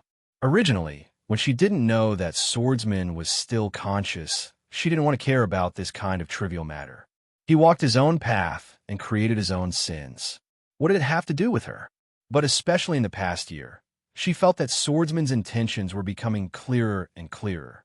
She felt that this person might not be completely hopeless and that there was still value in helping him. Lu Xiaoyi had been enjoying himself on the floating raft for the past few days. Logically speaking, just based on professional standards, he was much better than Lu Xiaoyi in the past. He was taking this as his legacy, so of course he would study it with all his heart. He would do his best to perfect it and enjoy it together. Even if he boasted about his rich experience and the systematic education from his previous life, it was useless if he didn't have anyone to cooperate with him. Now, he finally had 2 people who were willing to devote themselves wholeheartedly. A perfect infiltration of the enemy's rear to probe the situation. The information he obtained became more and more detailed. It wasn't that he wanted to do something, but that he had this first-hand information. In the future of the universe, it would be easier for him to make a preliminary judgment of unknown threats. This way, He wouldn't be confused and make mistakes when dealing with them. On this day, he was conducting a deep exploration, using an unusual method that was rarely seen. However, he did not expect that the floating raft, which had been flying steadily all this time, would suddenly make a rarely seen maneuver flight movement. It continuously rolled and drifted, almost breaking his waist. He was very angry and shouted, "Before you make a turn, you should at least remind us to hold onto the handle." This was the basic quality of a raft operator. "We don't even have insurance." Bai Hua's cold voice came from the front cabin. "There was an attack from a void beast. We discovered it too late and didn't have time to warn you." Lu Xiaoyi was skeptical. Although he was in a state of exploration, his spiritual consciousness had never missed any movement in the surrounding universe. What could the female cultivator discover that he couldn't? However, it was hard to say. After all, there were many large and small meteorites in this area. It was possible for a void beast to hide behind a meteorite and launch a sneak attack. With a leap, he appeared in the void in the blink of an eye. He expanded his spiritual consciousness and found traces of a void beast escaping in the distance. He immediately jumped up and wanted to kill this thing that ruined his mood. However, he discovered that the void beast was flying too fast. Unless he chased after it, he might not be able to catch up in a short period of time. There was no reason for him to go through so much trouble for such a small matter. If he lost contact with the floating raft, it would be a loss for the greater. He gloomily circled the surroundings a few times, but did not discover anything strange. That's not right. There was something strange. The strange thing came from the floating raft beside him. There was a faint explosion of spiritual opportunity coming from there. Lu Xiaoyi immediately returned. However, there was still some distance between them. Not to mention him, even his flying sword might not be able to stop anything. The two Tao disappearing heavenly phenomena explained everything. Lu Xiaoyi looked at the calm woman operating the raft and did not know whether to laugh or cry. There are still several months before we reach Thailand. Aren't you a little too early? Bai Hua did not expect this swordsman's attitude to be like this. She thought that he would be flustered and exasperated, or that he would directly attack. Fortunately, she did not fall into his trap. Her sudden attack was not in vain. It's not early. There are also Hung River cultivators residing in the Thailand domain. Do you think you can hide your messy matters from them? In less than a month, these two saintesses will warn the Hung River cultivators of Thailand. There will be specialized people to deal with you. And this is under the condition that the joyful Buddha's divine power is insufficient in Thailand. Do you really think the Hung River saintess is so easy to touch? I have one thing to say. Leave as soon as possible. Go as far as you can. That way, you might be able to escape the Hung River sovereign god's range of perception before he can react. Otherwise, even your Taoist ancestors will not be able to save you. Lu Xiaoyi sat down beside her and said nonchalantly, "I never rely on my ancestors. I only rely on myself." You're saying that these joyful Buddha cultivators will sense it when they touch their saintess. Bai Hua shifted her body to the side in disgust. Yes, this is one of the many mysteries of the Hung River orthodoxy. Even I don't know all of them. In Thailand, there are several Hung River high priests residing there. They have also created avatars of the sovereign god. They can also sense it, but in terms of distance and accuracy, they are much weaker than the Hung River sovereign god. That's why I said that if you get close to Thailand within 3 months, you will definitely be discovered. Why are you unhappy? Lu Xiaoyi sighed. Of course, he knew that this woman was doing this for his own good. It was just that she was meddling in other people's business. He was such a cautious person. How could he make a mistake in this kind of matter? As for what technique he used, it was a secret technique that he learned from the sirens. It was not something that could be revealed to outsiders. For the past 2 years, he had been maintaining this state. Actually, he also wanted to see if this technique was effective. Was the mysterious orthodoxy of the Hung River more powerful, or were the sirens more powerful? Unfortunately, it was ruined by this woman's kindness. He could not say it, because he could not say it out loud. He could only thank her because she was indeed doing this for his own good. Just like Jiang Sheng, who had left. His divine sense was very powerful. Jiang Sheng's abnormality in a short period of time on the floating raft did not escape his senses. This was also the reason why he let this woman off. If not for this, he would have made his move before reaching Thailand. He would fool around, but he would not act recklessly. He liked to spread his seeds throughout the universe along the way. Unfortunately, his seeds were not very effective. It was also a sin brought on by himself. Bai Hua threw over a jade slip and mocked. This is the approximate harvest of my 100 years in the Hung River. It contains the general structure of the major temples in the Hung River. I don't dare to say that it is very accurate, but it can't be wrong in general. You can compare it and see how different it is compared to your private spying. Lu Xiaoyi took it and studied it carefully. After a long time, he laughed. F asterisk king be asterisk starred. I've worked so hard for 2 years, and all I got in return is a bunch of fake news?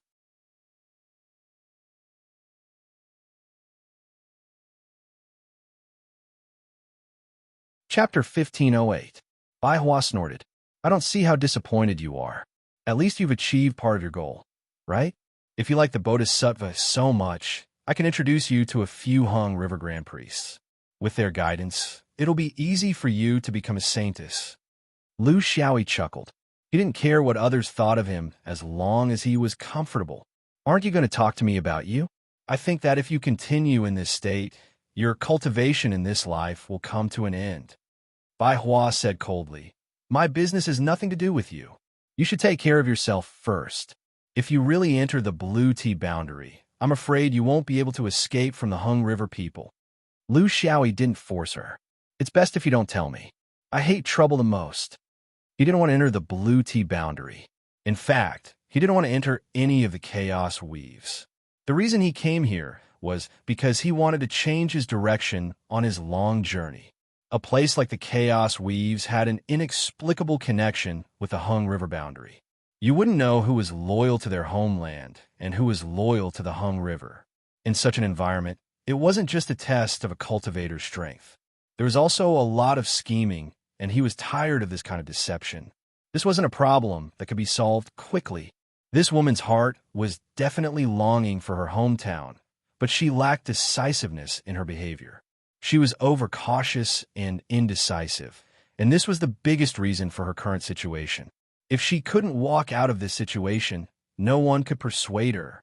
If she really went back to the Hung River boundary and became a saintess, then she deserved it. She didn't deserve any sympathy. The two of them continued onward in silence, gradually approaching the chaos weaves airspace. Lu Xiaoyi would have to find another path here, but he wouldn't travel with this woman. He was afraid that he would run into trouble that he couldn't shake off. However, he left a little too late. Perhaps he didn't expect the Hung River boundary to be so mysterious. When they were about to enter the chaos weaves, Lu Xiaoyi had already said goodbye to the woman. Then, 2 figures intercepted them. These 2 people were both perfected Lord In Soul cultivators. Clearly, they were cultivators from the Upper Blue technique.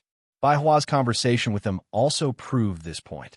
Senior Brother Wang, Senior Brother Lin, long time no see. How are you? Bai Hua was a little excited. After 100 years, she was able to see her fellow disciples again. Even if they were elders that she wasn't familiar with, she was still a little excited. Senior Brother Wang didn't give her any face. It was fine at first, but now that you're back, it's not good. Tell me, what's the deal with this raft of goods and the 6 Hung River Masters? Why are you the only one who is safe and sound? Bai Hua clenched her teeth. She hadn't returned for 100 years, and the moment she returned, she was treated like this. Her heart, which had been shattered by the Hung River, had nowhere to go. Only now did she understand that a married woman was like spilled water. There was no place for her here. Senior Brother Lin was relatively gentler, but there was no difference in his attitude. It's been 100 years since we last met. Little Yuanying is now a true monarch. It was worthy of celebration. But I heard that you have been greatly nurtured by the Jia Mo temple at Hung River. One must think of the source when drinking water.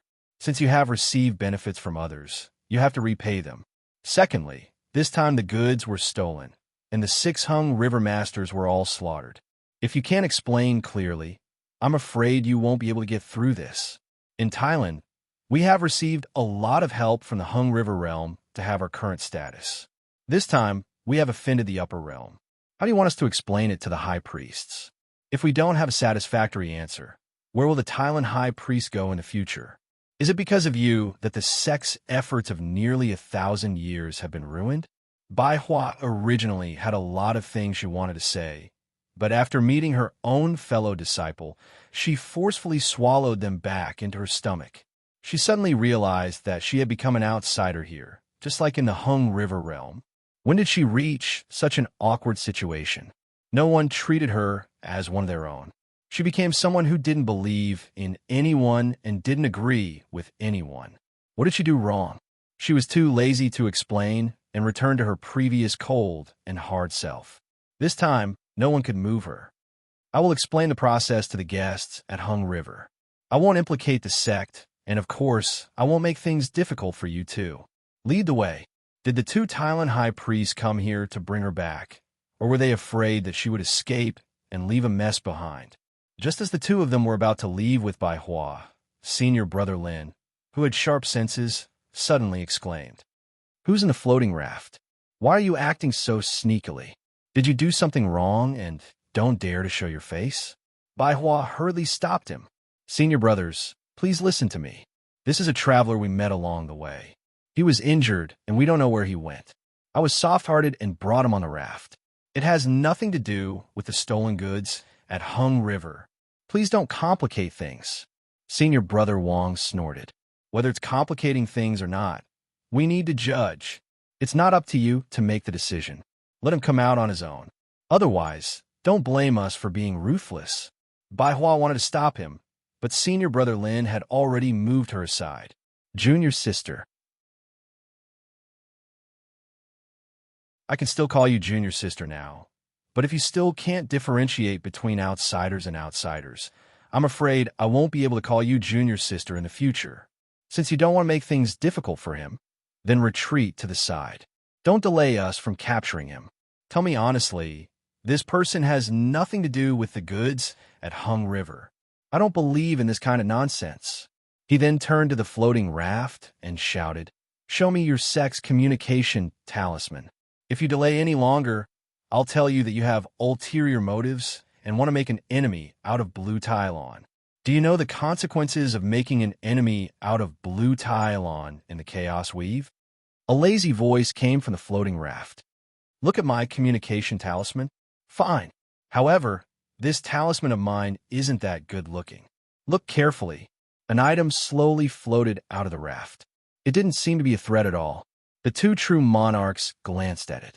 It was a communication talisman in the shape of a small sword. In the Chaos Weave, there were many sects and factions that used small swords as talismans.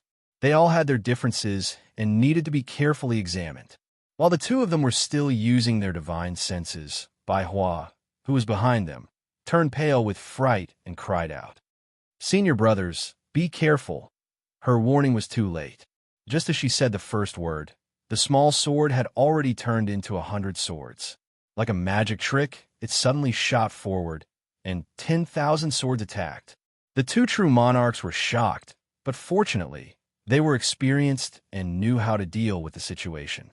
They knew that they had encountered a sword cultivator that was extremely rare in the chaotic weaves, but their basic defensive measures were well organized. However, what they didn't expect was that when the 10,000 swords shone on them, they would turn into a river of sword chi that was at the level of 1,000,000 swords. The 2 true monarchs were caught off guard, and they didn't even have the chance to escape. Being in the river of swords was like being in a whirlpool of death. There was nowhere to run, no way to defend, and no way to counterattack. "Junior sister, save me. This is a misunderstanding." Senior brother Wang struggled for less than 3 breaths before he and senior brother Lin were torn apart by the river of swords. Not even a drop of blood could be seen. A voice said, "Look at my communication talisman. Not only you, Blue Tylon. go and ask the Hung River region. When I led 100,000 troops to Hung River, did anyone dare to ask for my communication talisman? These words were a bit too much. It was only 100,000 void beasts, and they weren't even his army. People who liked to brag would always take things out of context, exaggerate, and be shameless, but that was nothing.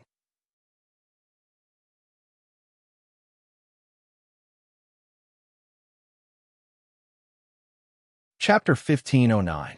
Bai Hua stood there in a daze. How could she have imagined that her two senior brothers, who had been showing off just a moment ago, would be gone just like that? What made her sad was that she should have been angry, but she wasn't. She should have been sad, but she wasn't. Thus, she understood that it wasn't her two senior brothers who were distant from her, but she was distant from her sect.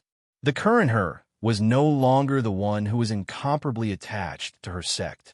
She had successfully exiled herself from her sect and also from Hung River. Then, who was she now?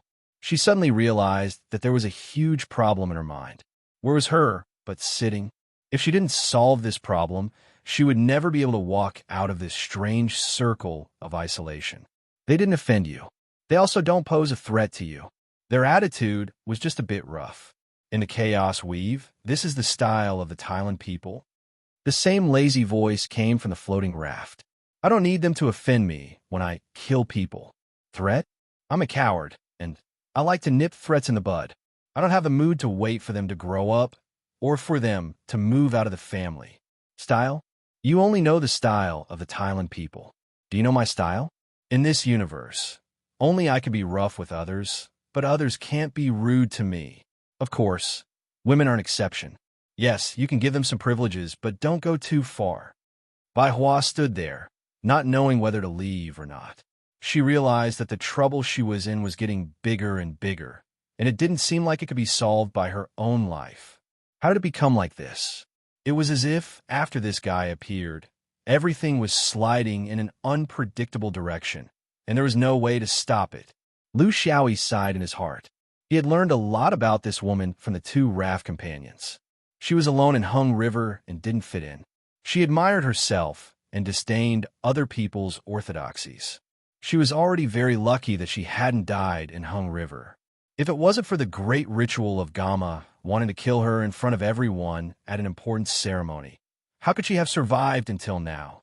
This kind of personality wasn't suitable for a political marriage. She couldn't even do the bare minimum of feigning civility.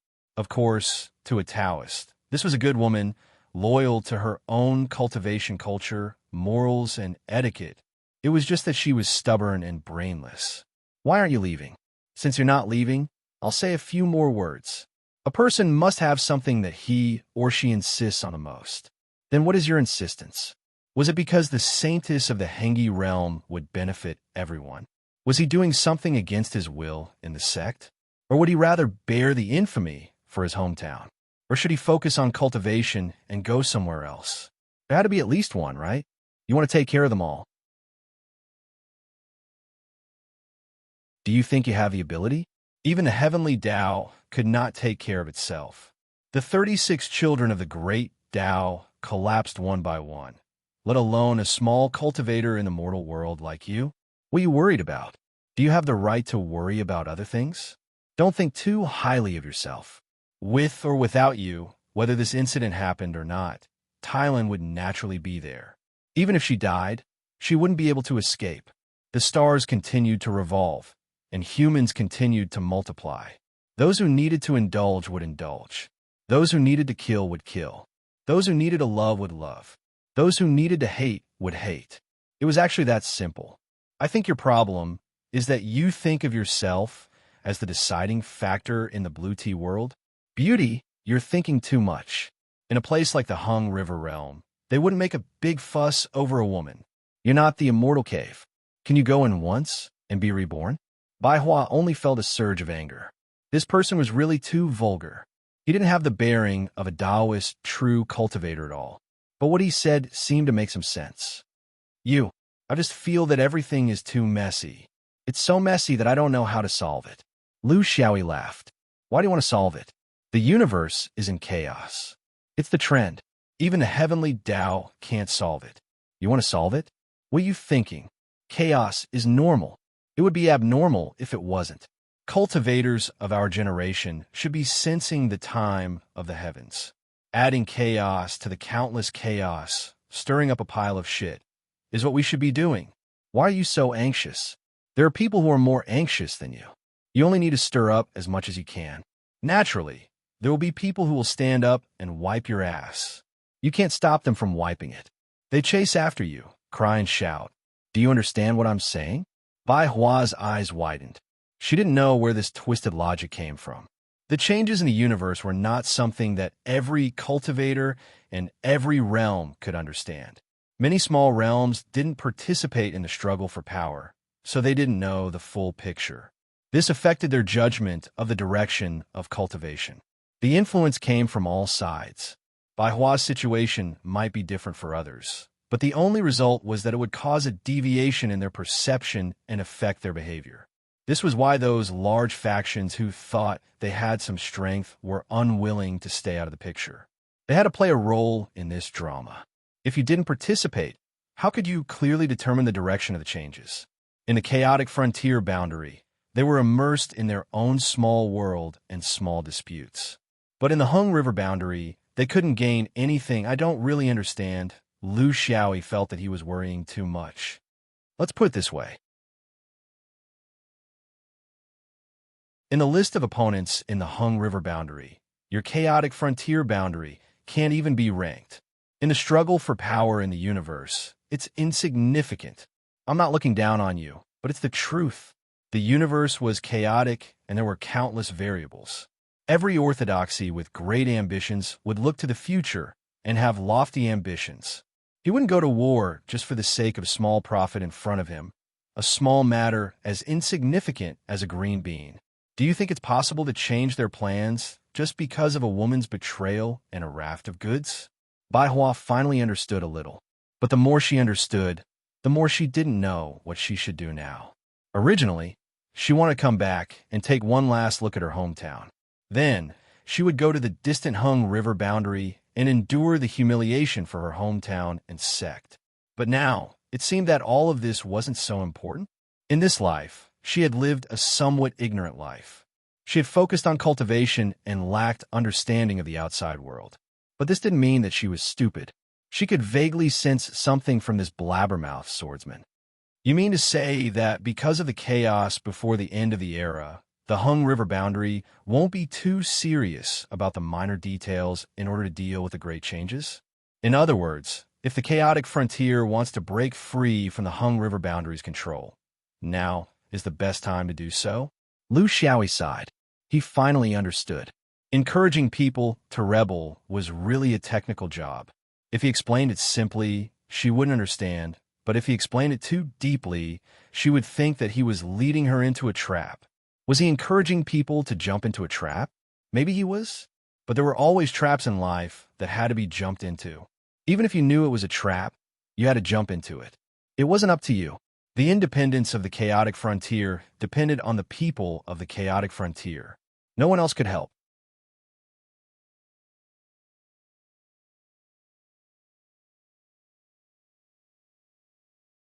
Chapter 15:10. Bai Hua hesitated in the air for a long time. Everything that had happened in this short period of time had completely shattered her illusions. She had no choice but to rethink and plan her own cultivation career. For a long time, she had been in this kind of isolation for the sake of the domain and her sect. Although she doubted her own choice, she could not walk out of this vicious cycle. 100 years of hesitation weighed down on her heart, resulting in today's change. It was not something that could be stirred up by a few words. It was just that these words appeared at the right time and place. Lu Xiaoyi's words woke her up from her dream. She had some thoughts in her mind. At this time, no matter how stupidly loyal she was, she could not obediently go back and listen to the interrogation of the Hung River High Priests. It was clearly a dead end. She was not afraid of death, but she was afraid of being splashed with dirty water after death, and all the dirty things being pinned on her. This swordsman, in just 2 short years of contact, had brought about a drastic change in her mentality that she had not experienced in 100 years. Although she did not know whether this change was good or bad, at least there was a change. Cultivation was most afraid of stagnant water, greedy and lustful, decisive and iron-blooded. Such a complex personality perfectly matched in one person. Did it seem very natural? In the end, it was just one sentence. Do as you wish and scrupulous. This was the real swordsman, right? Her understanding of this person had been reversed several times in just 2 short years. She did not know anything else, but there was one thing that was true. This person could be trusted. I'm leaving. I'm going to find my friends from the resistance organization. In the future, I might become one of the fake pirates. Lu Xiaoyi kicked the raft fiercely and nodded. That's your business. I can't do anything about it. But I have to remind you that the protection of the cargo rafts in the Hung River will be strengthened. There might even be traps. What you're about to face will be even more difficult. You don't need me to teach you what to do you? Baihua bowed deeply. This person was still on the same side as them, although sometimes his words were a bit smelly. Just as he turned around and flew a few steps, a familiar voice came from behind him. Hey, you aren't the saintess of Hung River yet, are you? Wouldn't it be a pity if he didn't use all the skills he had learned? The future was difficult and precarious. I wonder if I'll be able to see tomorrow's sun. If one day you want to make up for the regret of your life, apply what you have learned, perfect your life, and find someone to discuss the mystery of joyful Buddha with, you can consider me. You have experience, you have aspirations, and you're not clingy. Once you're done, you can pick up your skirt and leave. I won't blame you. Baihua increased her speed, because she didn't know if staying here any longer would cause her to lose her courage. The little bit of goodwill that had just floated up disappeared without a trace. What kind of people were they? They were clearly the ones who wanted to pick up their pants and deny it, but they said it in such a righteous and considerate manner. Lu Xiaoyi watched the woman leave. He felt that his trip to the chaotic frontier boundary this time wouldn't be simple. If he wanted to pass through the boundary so easily, he wouldn't be able to get past the hurdle in his heart. He knew that he didn't have the time to wait here for a result, but at the very least, he had to stir up the waters here. He couldn't overturn Hung River Boundary's dominant position here, but at the very least, he had to make them lose control of the chaotic frontier boundary. Whether or not he could do this depended on the performance of Baihua's 2 senior brothers. Before they came, they didn't know of Lu Xiaoyi's existence. What did this mean? It meant that the set of leg techniques he learned from Yuran was still very effective. The Hung River Great Priest couldn't sense his existence, so he had the ability to stir up the situation here. This was an absolute. It could also be a trap, but he believed that he would never have 100% confidence when it came to swordsmen. Should he write down Yuren's technique into a secret manual and pass it down? This was a problem. Not write it down? What a pity. If he did, he was afraid that people would say he was a bad influence on the dome. Should he charge the public for something he worked so hard for? Wouldn't it affect his reputation? There were so many women's organizations in the 5th ring. Would he still be able to survive if he went back? It was a pity to give up on the floating raft. It wasn't that he cared about its value, but that he wanted to bring it back to the 5th ring to find an expert to decipher the secrets of the Hung River floating raft. He didn't know much about this and was basically a layman. After leisurely wandering, he finally entered the airspace of the chaotic frontier boundary. There, he had to do 2 things. First, he had to reposition himself and get a clear idea of the boundary distribution of the chaotic frontier boundary. It would be best if he could find a few weak spatial walls, just in case. Second, he would stay here for a few years and see if there was a chance to mess up the Hung River boundary's arrangements here. Plans were always changing. He wouldn't blindly stick to a certain belief. If he treated this trip as a trip, he would lose the purpose of a cultivation trip. There were a total of 13 realms of human cultivation in the Chaos Territory. They were gathered in a relatively narrow space. Compared to the normal realms of cultivation in the universe, the distance between the realms was shorter. The closest 2 realms were less than 10 days away from each other, and the furthest 2 realms were less than half a year away from each other. None of these realms had a heaven and earth membrane, which provided the most basic conditions for attacking each other. He was very unfamiliar with everything here. Fortunately, because of the chaos, the natives here weren't particularly vigilant against outsiders. To them, they should be more vigilant against the natives of the chaotic frontier boundary, not the passers-by. He randomly found a boundary that was pleasing to the eye and landed.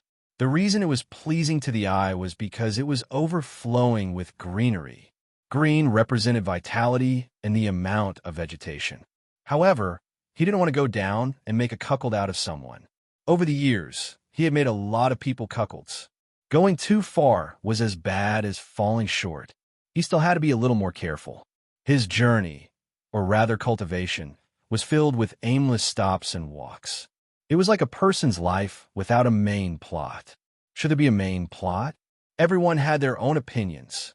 However, to him, if a person's life was planned out and he had to do certain things at certain times and complete certain tasks, then he felt that this kind of life was a failure. At the very least, it was boring. A person shouldn't restrict themselves too much.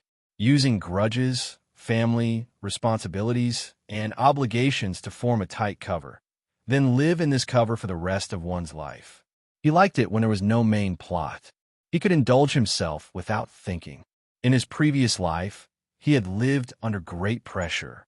When he was young, he went to all kinds of preschool classes, got into a good university, found a good job, married a rich and beautiful woman, had a pair of children, and then spent his life in the flow of time. When he died, he realized that he had taken care of everything but himself. If this was the main plot, then he didn't need it.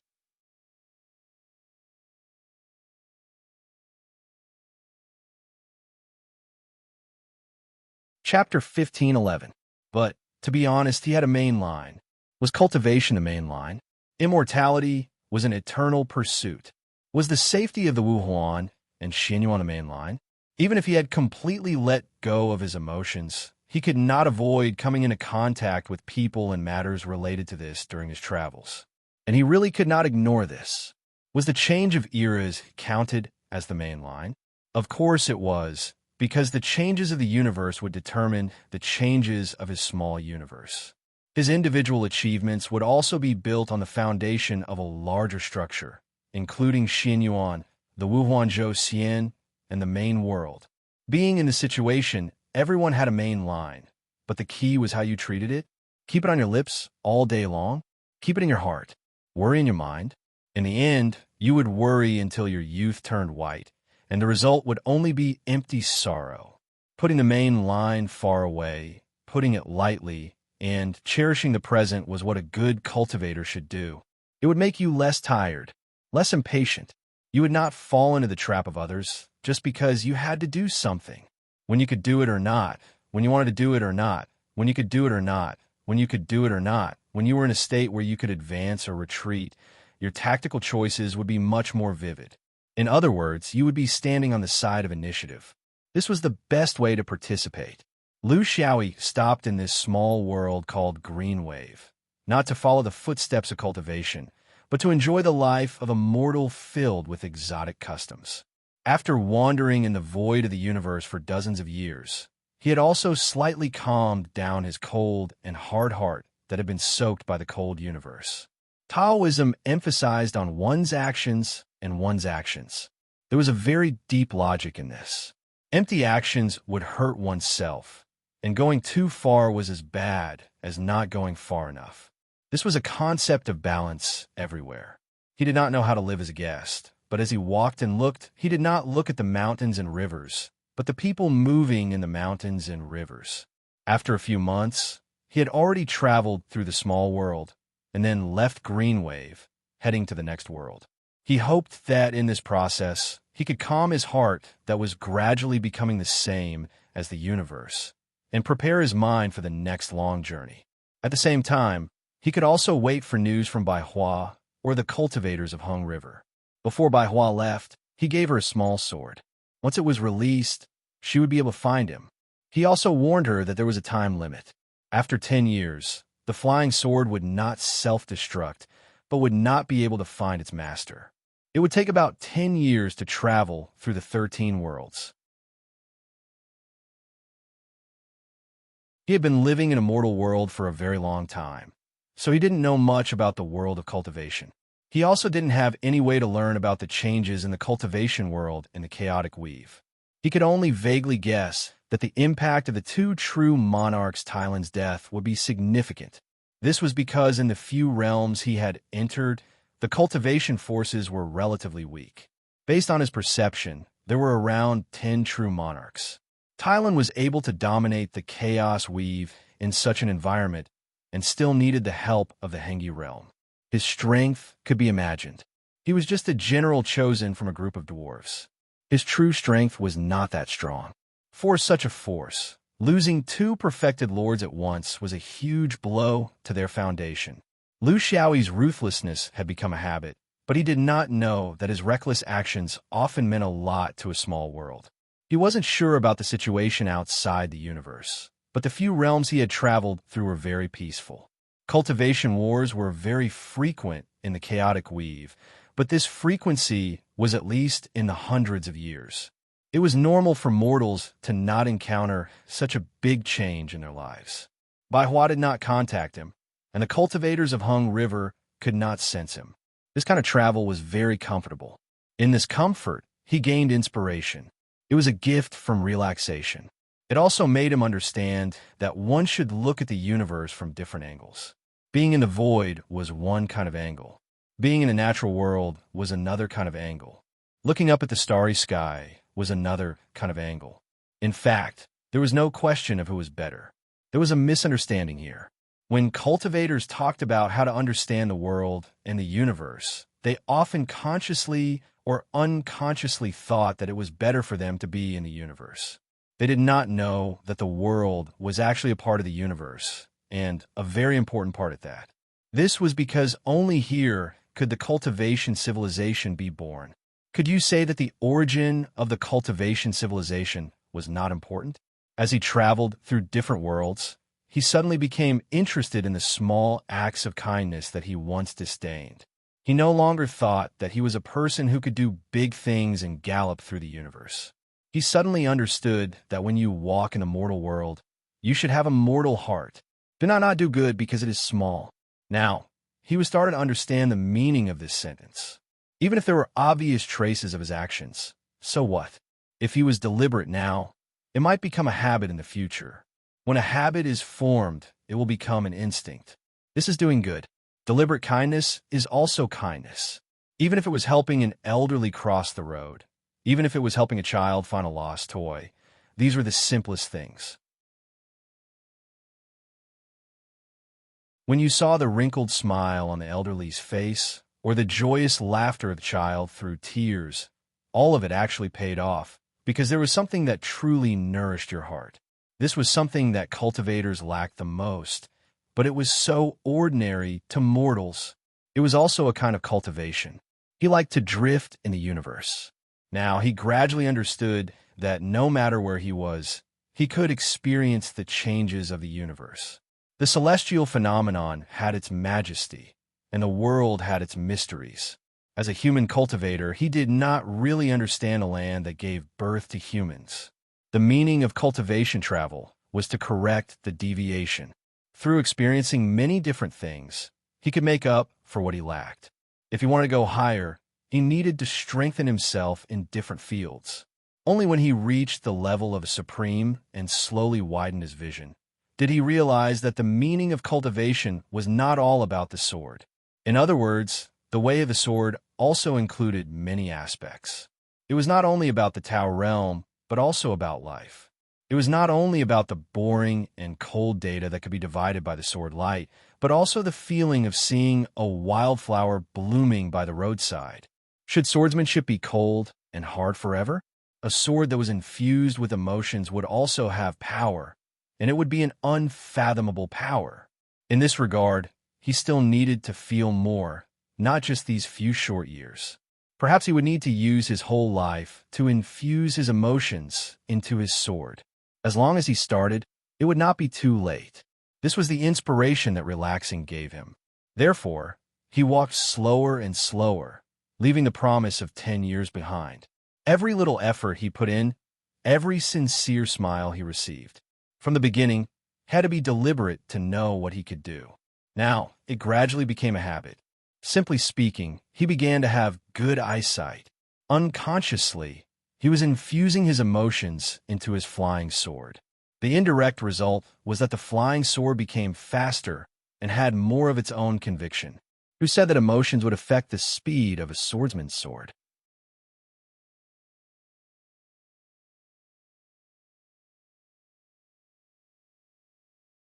Chapter 15:12. When Jiang Sheng saw this terrifying swordsman, he was building a bridge for the locals in the brownstone world. It was an iron chain bridge, and under the bridge was a deep ravine that separated the villages from the town. If they wanted to go around the ravine, they would have to walk another 100 miles. To cultivators, this was nothing, but to the villages, it was extremely difficult for them to travel. Not everyone thought of building a bridge, but the existence of the deep ravine was not something ordinary people could overcome. They did not have the ability to ride the clouds, nor did they have enough engineering ability. Therefore, for a long time, there was no good way except to take a long detour. Lu Xiaoyi came here by chance and had the idea. He knew very well what a bridge like this meant to the villages. As for how to build it, it was not difficult for him. Just the 4 thick iron chains alone took him several months. He had gathered almost all the local blacksmiths. For mortals, the most difficult thing was how to put the 2 ends of the iron chains together. This was a piece of cake for him. When Jiang Sheng saw him, Lu Xiaoyi was leading a group of volunteers to lay planks on top of the iron chains. They were all made of the strongest teak. He didn't want to build a tofu slag project here, so he paid special attention to the quality. He checked every iron ring with his spiritual sense to ensure that it was sturdy and durable. Jiang Sheng heard about this person from a young cultivator when he was returning to the sect. You should be a cultivator with an unknown origin. Otherwise, it would be impossible to fix the iron chains that weighed hundreds of thousands of pounds to the 2 ends of the ravine. This time, when he came out to do some work, he happened to pass by and took a look. He did not expect that he had met this person before. Why would a supreme swordsman, who could shake the world and the surrounding universe, build a bridge here? He did not think too much. It was just for cultivation. The swordsman had killed too many people. Was he trying to find balance by benefiting the world? But this did not mean that he did not know what to do. Without saying much, he joined the group of people building the bridge. With 2 supreme cultivators, they completed the task very quickly. This was the temperament of a supreme cultivator. They did not need to be taught. Amidst the cheers of the people on both sides, the 2 cultivators tacitly left in a low-key manner. What's the matter? Lu Xiaoyi asked subconsciously. Jiang Sheng shook his head. It was purely by chance. If I didn't know that someone was doing a good deed here, I wouldn't have come to take a look. I didn't expect it to be you. Lu Xiaoyi nodded. That's good. When was the last time we met? Jiang Sheng was a little puzzled, but he still answered truthfully, 21 years. Exactly 21 years. Lu Xiaoyi heaved a long sigh of relief. People said that there was no time in the mountains, but it was the same in the world of mortals. He sighed. He had been here for such a long time. 21 years. It's time to leave. Lu Xiaoyi sighed unconsciously. It was a sigh for the passage of time, and also a self-deprecation for the shortness of life. Jiang Sheng hesitated to speak, and he was slightly hesitant. However, he still spoke in the end. Fellow Taoist, don't you want to know about Baihua? Lu Xiaoyi replied with a question. Should I know? Jiang Sheng was a little embarrassed. She was just a traveler who had coincidentally saved them once. However, you can't just pin the blame on others and think that you should save them a second time and third time. This was not the attitude of a cultivator.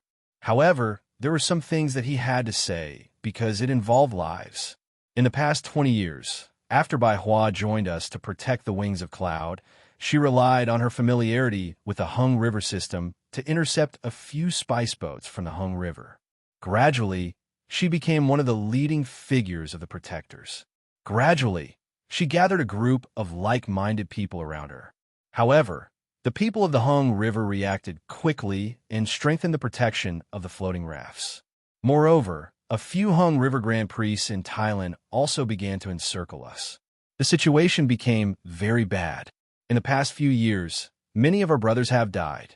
Only by relying on the vastness of the universe and the lack of a fixed residence did we reduce the frequency of our attacks. This prevented further losses. We lay low for nearly 10 years. Recently, we heard that there would be 2 floating rafts transporting spices from the Hung River. Everyone thought of making a move after a long period of silence. We planned to suddenly make a move. For this reason, we contacted the leaders of several resistance organizations and planned to gather all the resistance forces to make a big move. This time, I came back to find a few strong people who were on good terms with me to help. However, I didn't expect to meet you, fellow Taoist. Lu Xiaoyi narrowed his eyes. A very good plan. However, I see uneasiness in your eyes. Is there a reason? Jiang Sheng sighed and said, not everyone agrees with such a plan. For example, I have my reservations about it. I have intercepted the cargo rafts from the Hung River in outer space for more than 200 years. At that time, those who cooperated with me either died or were injured. I am the only one who has persevered. Does fellow Taoist know why? Without waiting for Lu Xiaoyi to reply, he continued, the reason why I can live for so long is because I have always adhered to 2 principles. 1, I never intercept the so-called cargo rafts that receive the news. I only intercepted them by chance. The success rate may be very low, but I never fell into a trap. Last time, I also got the news by chance and gathered a few people for this operation. To me, this is already the biggest risk. I don't want to do it again, not to mention that the news I received was several months later. Another, I never cooperated with other resistance organizations. It's not that I don't trust others, but that I can't underestimate the wisdom of the people of Hung River. This operation has these 2 principles, so I don't agree with it. Lu Xiaoyi was very curious. But now you are recruiting people for this operation? Jiang Sheng was silent for a while before saying, I owe Baihua a big favor. She is also one of the organizers this time. Although I don't agree with it, I don't want her to fall into danger, so Lu Xiaoyi understood. It might not be just a big favor. Looking at Jiang Sheng's situation, there might be feelings between a man and a woman. As for whether it started before Baihua went to Hung River or after she came back, it was unknown. Cultivators also had feelings. This wasn't strange. For Jiang Sheng to be able to guard the wings of cloud for 200 years, it already showed his personality. It wouldn't be strange if other things were added to it. In the chaotic frontier boundary, he found that the cultivators here were very emotional. He didn't know if it was the cultivation habits of the natives here. Even when he was in the mortal world, he also understood the Tao of infusing emotions into flying swords. It was really amazing, but he had to admit that Jiang Sheng's worries were reasonable. At the very least, Lu Xiaoyi was very clear that with the people of Hung River, they could still tolerate these so-called resistance organizations being free and unfettered for 20 years after he wiped out all the cultivators of Hung River. This was really inconceivable. For the people of Hung River, was it difficult to get rid of these people?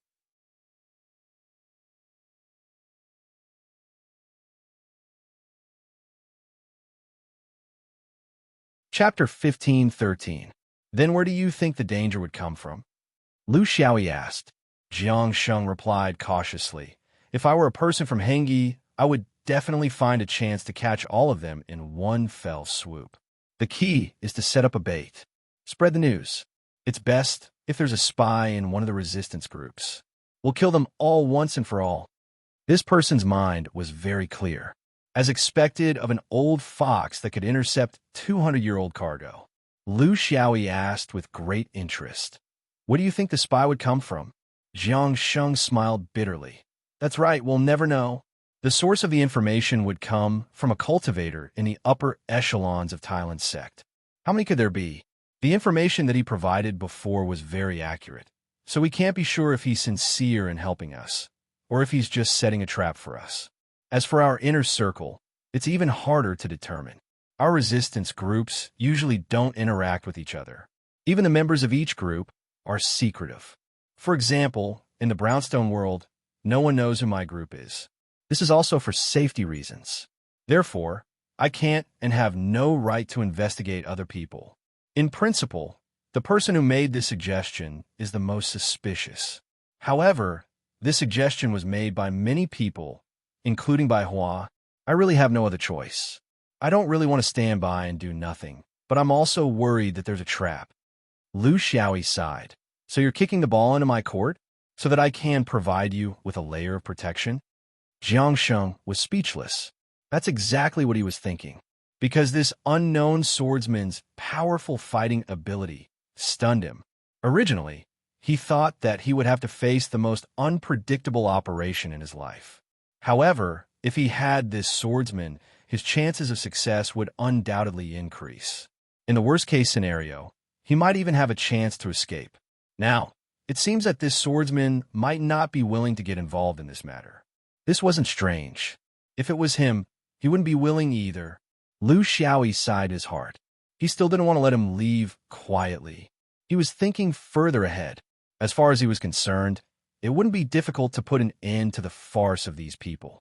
So long as he made up his mind, transferred some people from the Hengyi region, and made careful arrangements, then it wouldn't even take 20 years to wipe out most of these small groups.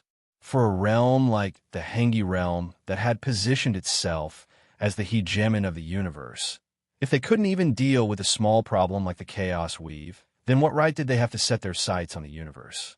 Why did it drag on until now? There was only one conclusion: to dig out the thorn in their side, Lu Xiaoyi. There was only one reason why they hadn't made a move on these small groups. He hadn't appeared.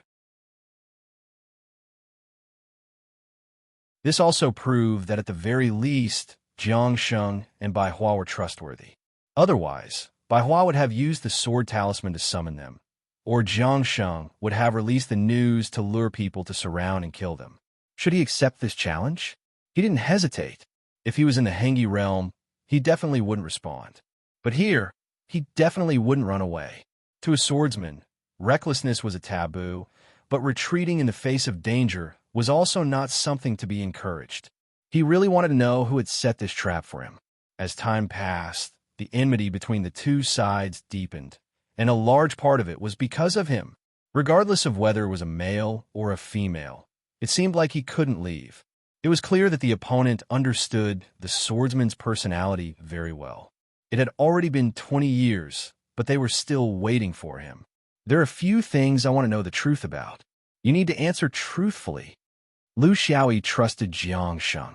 Although this person was cautious, he had traversed the void for 200 years, which also showed his inhuman willpower. Jiang Sheng quickly nodded.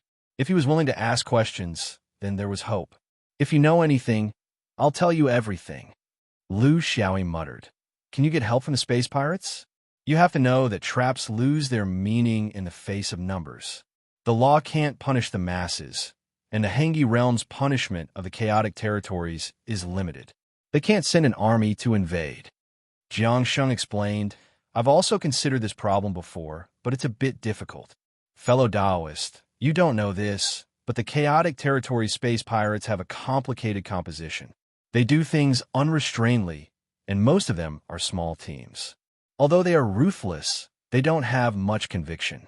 Many of them are people who forget righteousness for the sake of profit, and they have unclear connections with the law of Thailand. Therefore, it's very difficult for them to act based on their beliefs. They only look at benefits and only talk about gains and losses. Moreover, whether or not it's a trap is only our guess.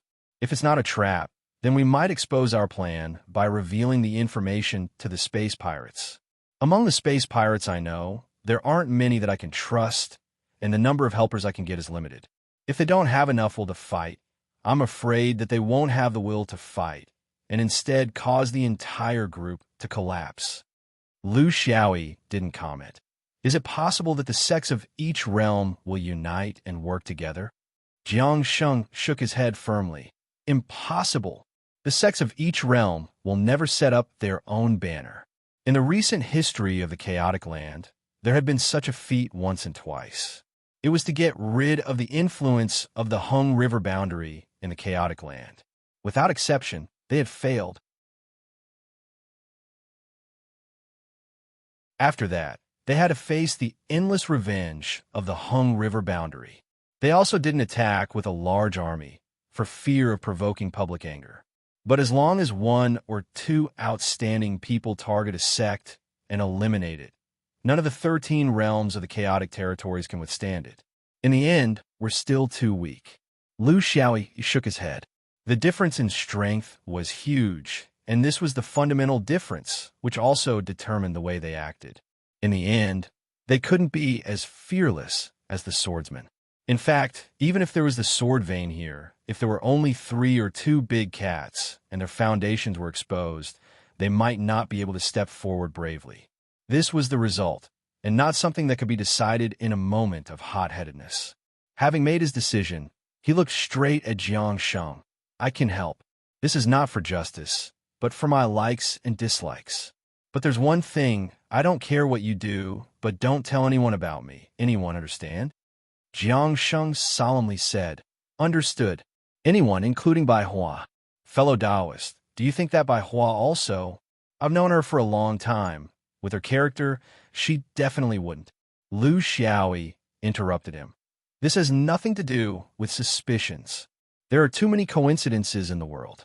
If you know in your heart, it may be helpful, but if you don't know it, even if you don't say it, there is a difference in your actions, and it will be noticed by people with ulterior motives. Jiang Sheng expressed his understanding. A lone traveler would rarely be willing to get involved in the affairs of a realm. Occasionally, they would appear, but they would leave after the matter was done, and their fame and reputation would be far away. If he still came out to cause trouble after staying here for 21 years, it would be irresponsible for his own life. It was already not easy for this swordsman to be willing to stand up, so he couldn't ask for too much.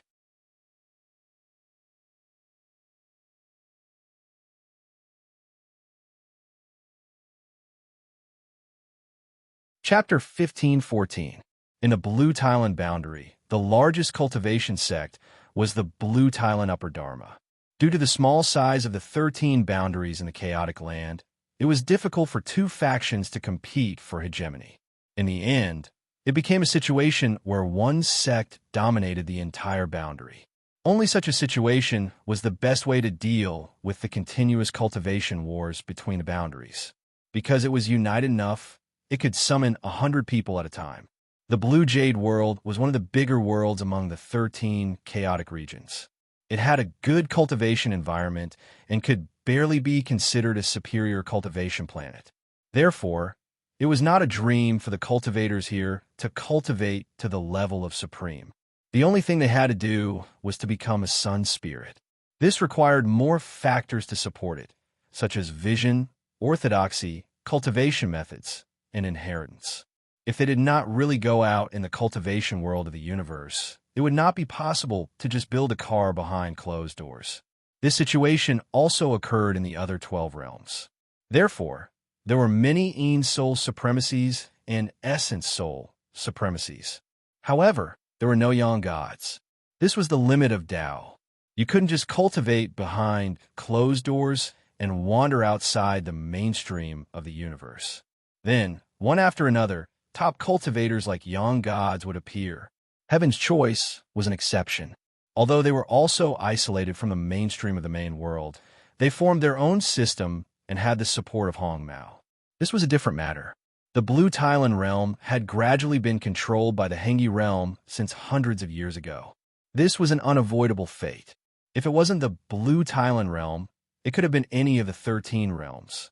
However, the reality was that the Hengi realm was the most successful in the Blue Thailand realm. With the support of a super large cultivation realm like the Hengi realm, even if they plucked a few strands of hair from its legs, it would be enough for the smaller realms and factions to expand their influence. Slowly, the Blue Thailand realm became the overlord of the Chaos Weave. This was the benefit of the Blue Thailand realm taking advantage of the situation. In the cultivation world, people had to adapt to the situation. If they blindly resisted, the other realms would rise, and the Blue Thailand upper spell would struggle bitterly under the pressure of the Hengi realm. The Hung River people had always left cultivators in Thailand because they knew that even though the Thailand Upper Spell School was stronger than the other realms, it was far from being able to dominate the chaos border boundary and needed their support. Why did they have to work so hard to maintain this situation in the chaotic frontier sector? Their goal was the wings of the cloud. In the Hengi sector, the Hengi people still had many unknown uses for the wings of the cloud. It could greatly increase their combat power. This was very important in the chaotic future of the universe. There were a total of 4 Hung River Guardians in the Blue Tea world. They were all primordial soul perfected lords. There were also a number of saintesses who served them. Of course, they were not called that. Internally, they were called high priests or officiators. They could also be called sorcerers. The internal order was more chaotic.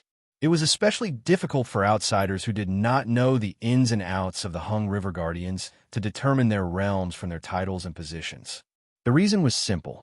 In Hung River, one's status was determined not only by one's realm, but also by one's family name. Outsiders did not know these things, so they could only call them sorcerers. After all, there were only these 4 people in Blue Tea. It was hard to confuse them. 4 immortal soul stage cultivators, and their orthodoxies were a few notches better than the other realms. They were more than enough to control the chaotic territories. At the very least, even if the other realms joined forces, they might not be able to shake them. Of course, the so-called chaos in the chaotic territories was due to the countless grievances between the realms. Alliances were easier said than done. After hundreds of years of guarding the Blue Tea world, it was inevitable that the Hung River orthodoxy would spread. However, whether it was the scale or the speed of its spread, it was very limited. It was limited to a small place. This was completely different from Buddhism. It was also because of this that the local cultivation sects were able to accept them. The root of the orthodoxy spread was the shared history and culture. There was no Hung River here, and there was not enough culture. Therefore, after hundreds of years, the 4 great sorcerers of Hung River did not have many followers here. Of course, their attention was not placed here. The Hung River orthodoxy was a very strong orthodoxy. There was no orthodoxy in the Hung River realm that could pose a threat to it. However, if they walked out of the Hung River realm, it would be very difficult for others to accept them. The only exception was the joyful Buddha, which attracted some people with dark hearts and ulterior motives. Of course, the 4 archmages couldn't stay at the gates of the Blue Supreme Dharma. Even if they were staunch allies, the incompatibility of their orthodoxy made it difficult for them to coexist for long periods of time. Cultivating separately was the best way to avoid filth. The Hung River orthodoxy wasn't one that revered ascetic cultivation. Most cultivators prefer to live in a luxurious place, surrounded by crowds and virtuous men and women. This was also a part of the Hung River orthodoxy. As such, he built 4 temples in the Blue Indigo realm.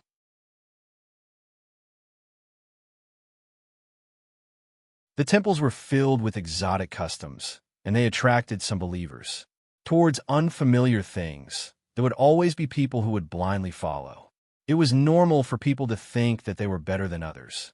The 4 temples all had the Buddha of freedom as the main body. In fact, it was just a more elegant name for the Buddha of joy, but the essence was the same. It was not that the 4 high priests all came from the Jama temple, but here, the Jama temple system was the easiest to implement. To the cultivators of the Hung River temple, their distinction of Tao was very vague, unlike the Taoist sects which were so distinct. The Linjia temple was such a place. It was located next to a bustling city in the Blue Tea world. There was a great sorcerer who preached here all year round. It was Master Canal. Today, the great sorcerer was still sitting on his golden lotus platform. He sprinkled water and incense for the followers who came to pray. The lotus platform was not in the main hall, but on a high platform outside. This was also a characteristic of the Hung River orthodoxy. There were many people who came to pray. Some were sincere, but of course, there were also those who pretended to be sincere. These situations that were impossible in the Hung River realm were very common in the Blue Tea world. After all, the culture was different. Among the people who came, Most were ordinary people. Of course, there were also Taoist cultivators who came because they were curious about the orthodoxy of a foreign land. There were also those who wanted to find a breakthrough when they were close to the gate. There were all kinds of reasons. There were foundation establishment cultivators, Jindan cultivators, and even Yuanian cultivators. After all, the blue tea world did not have the great barrier of heaven and earth. They could come and go freely. There were 13 large and small domains in the chaos weave. There were bound to be people who were curious about the mysterious orthodoxy of Hung River Realm. They just had to make a trip here. Who knew if they could get some unexpected hints? The concept of Taoist cultivation was very core. There was no good or bad orthodoxy. If you liked it and it was suitable for you, just take it and use it. Just like today, another Taoist Yuanian came to the Linjia temple. He was refreshing and simple. He clasped his hands and smiled.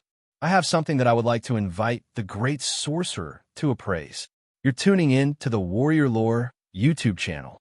Don't forget to subscribe and join us on this journey to catch the most captivating stories.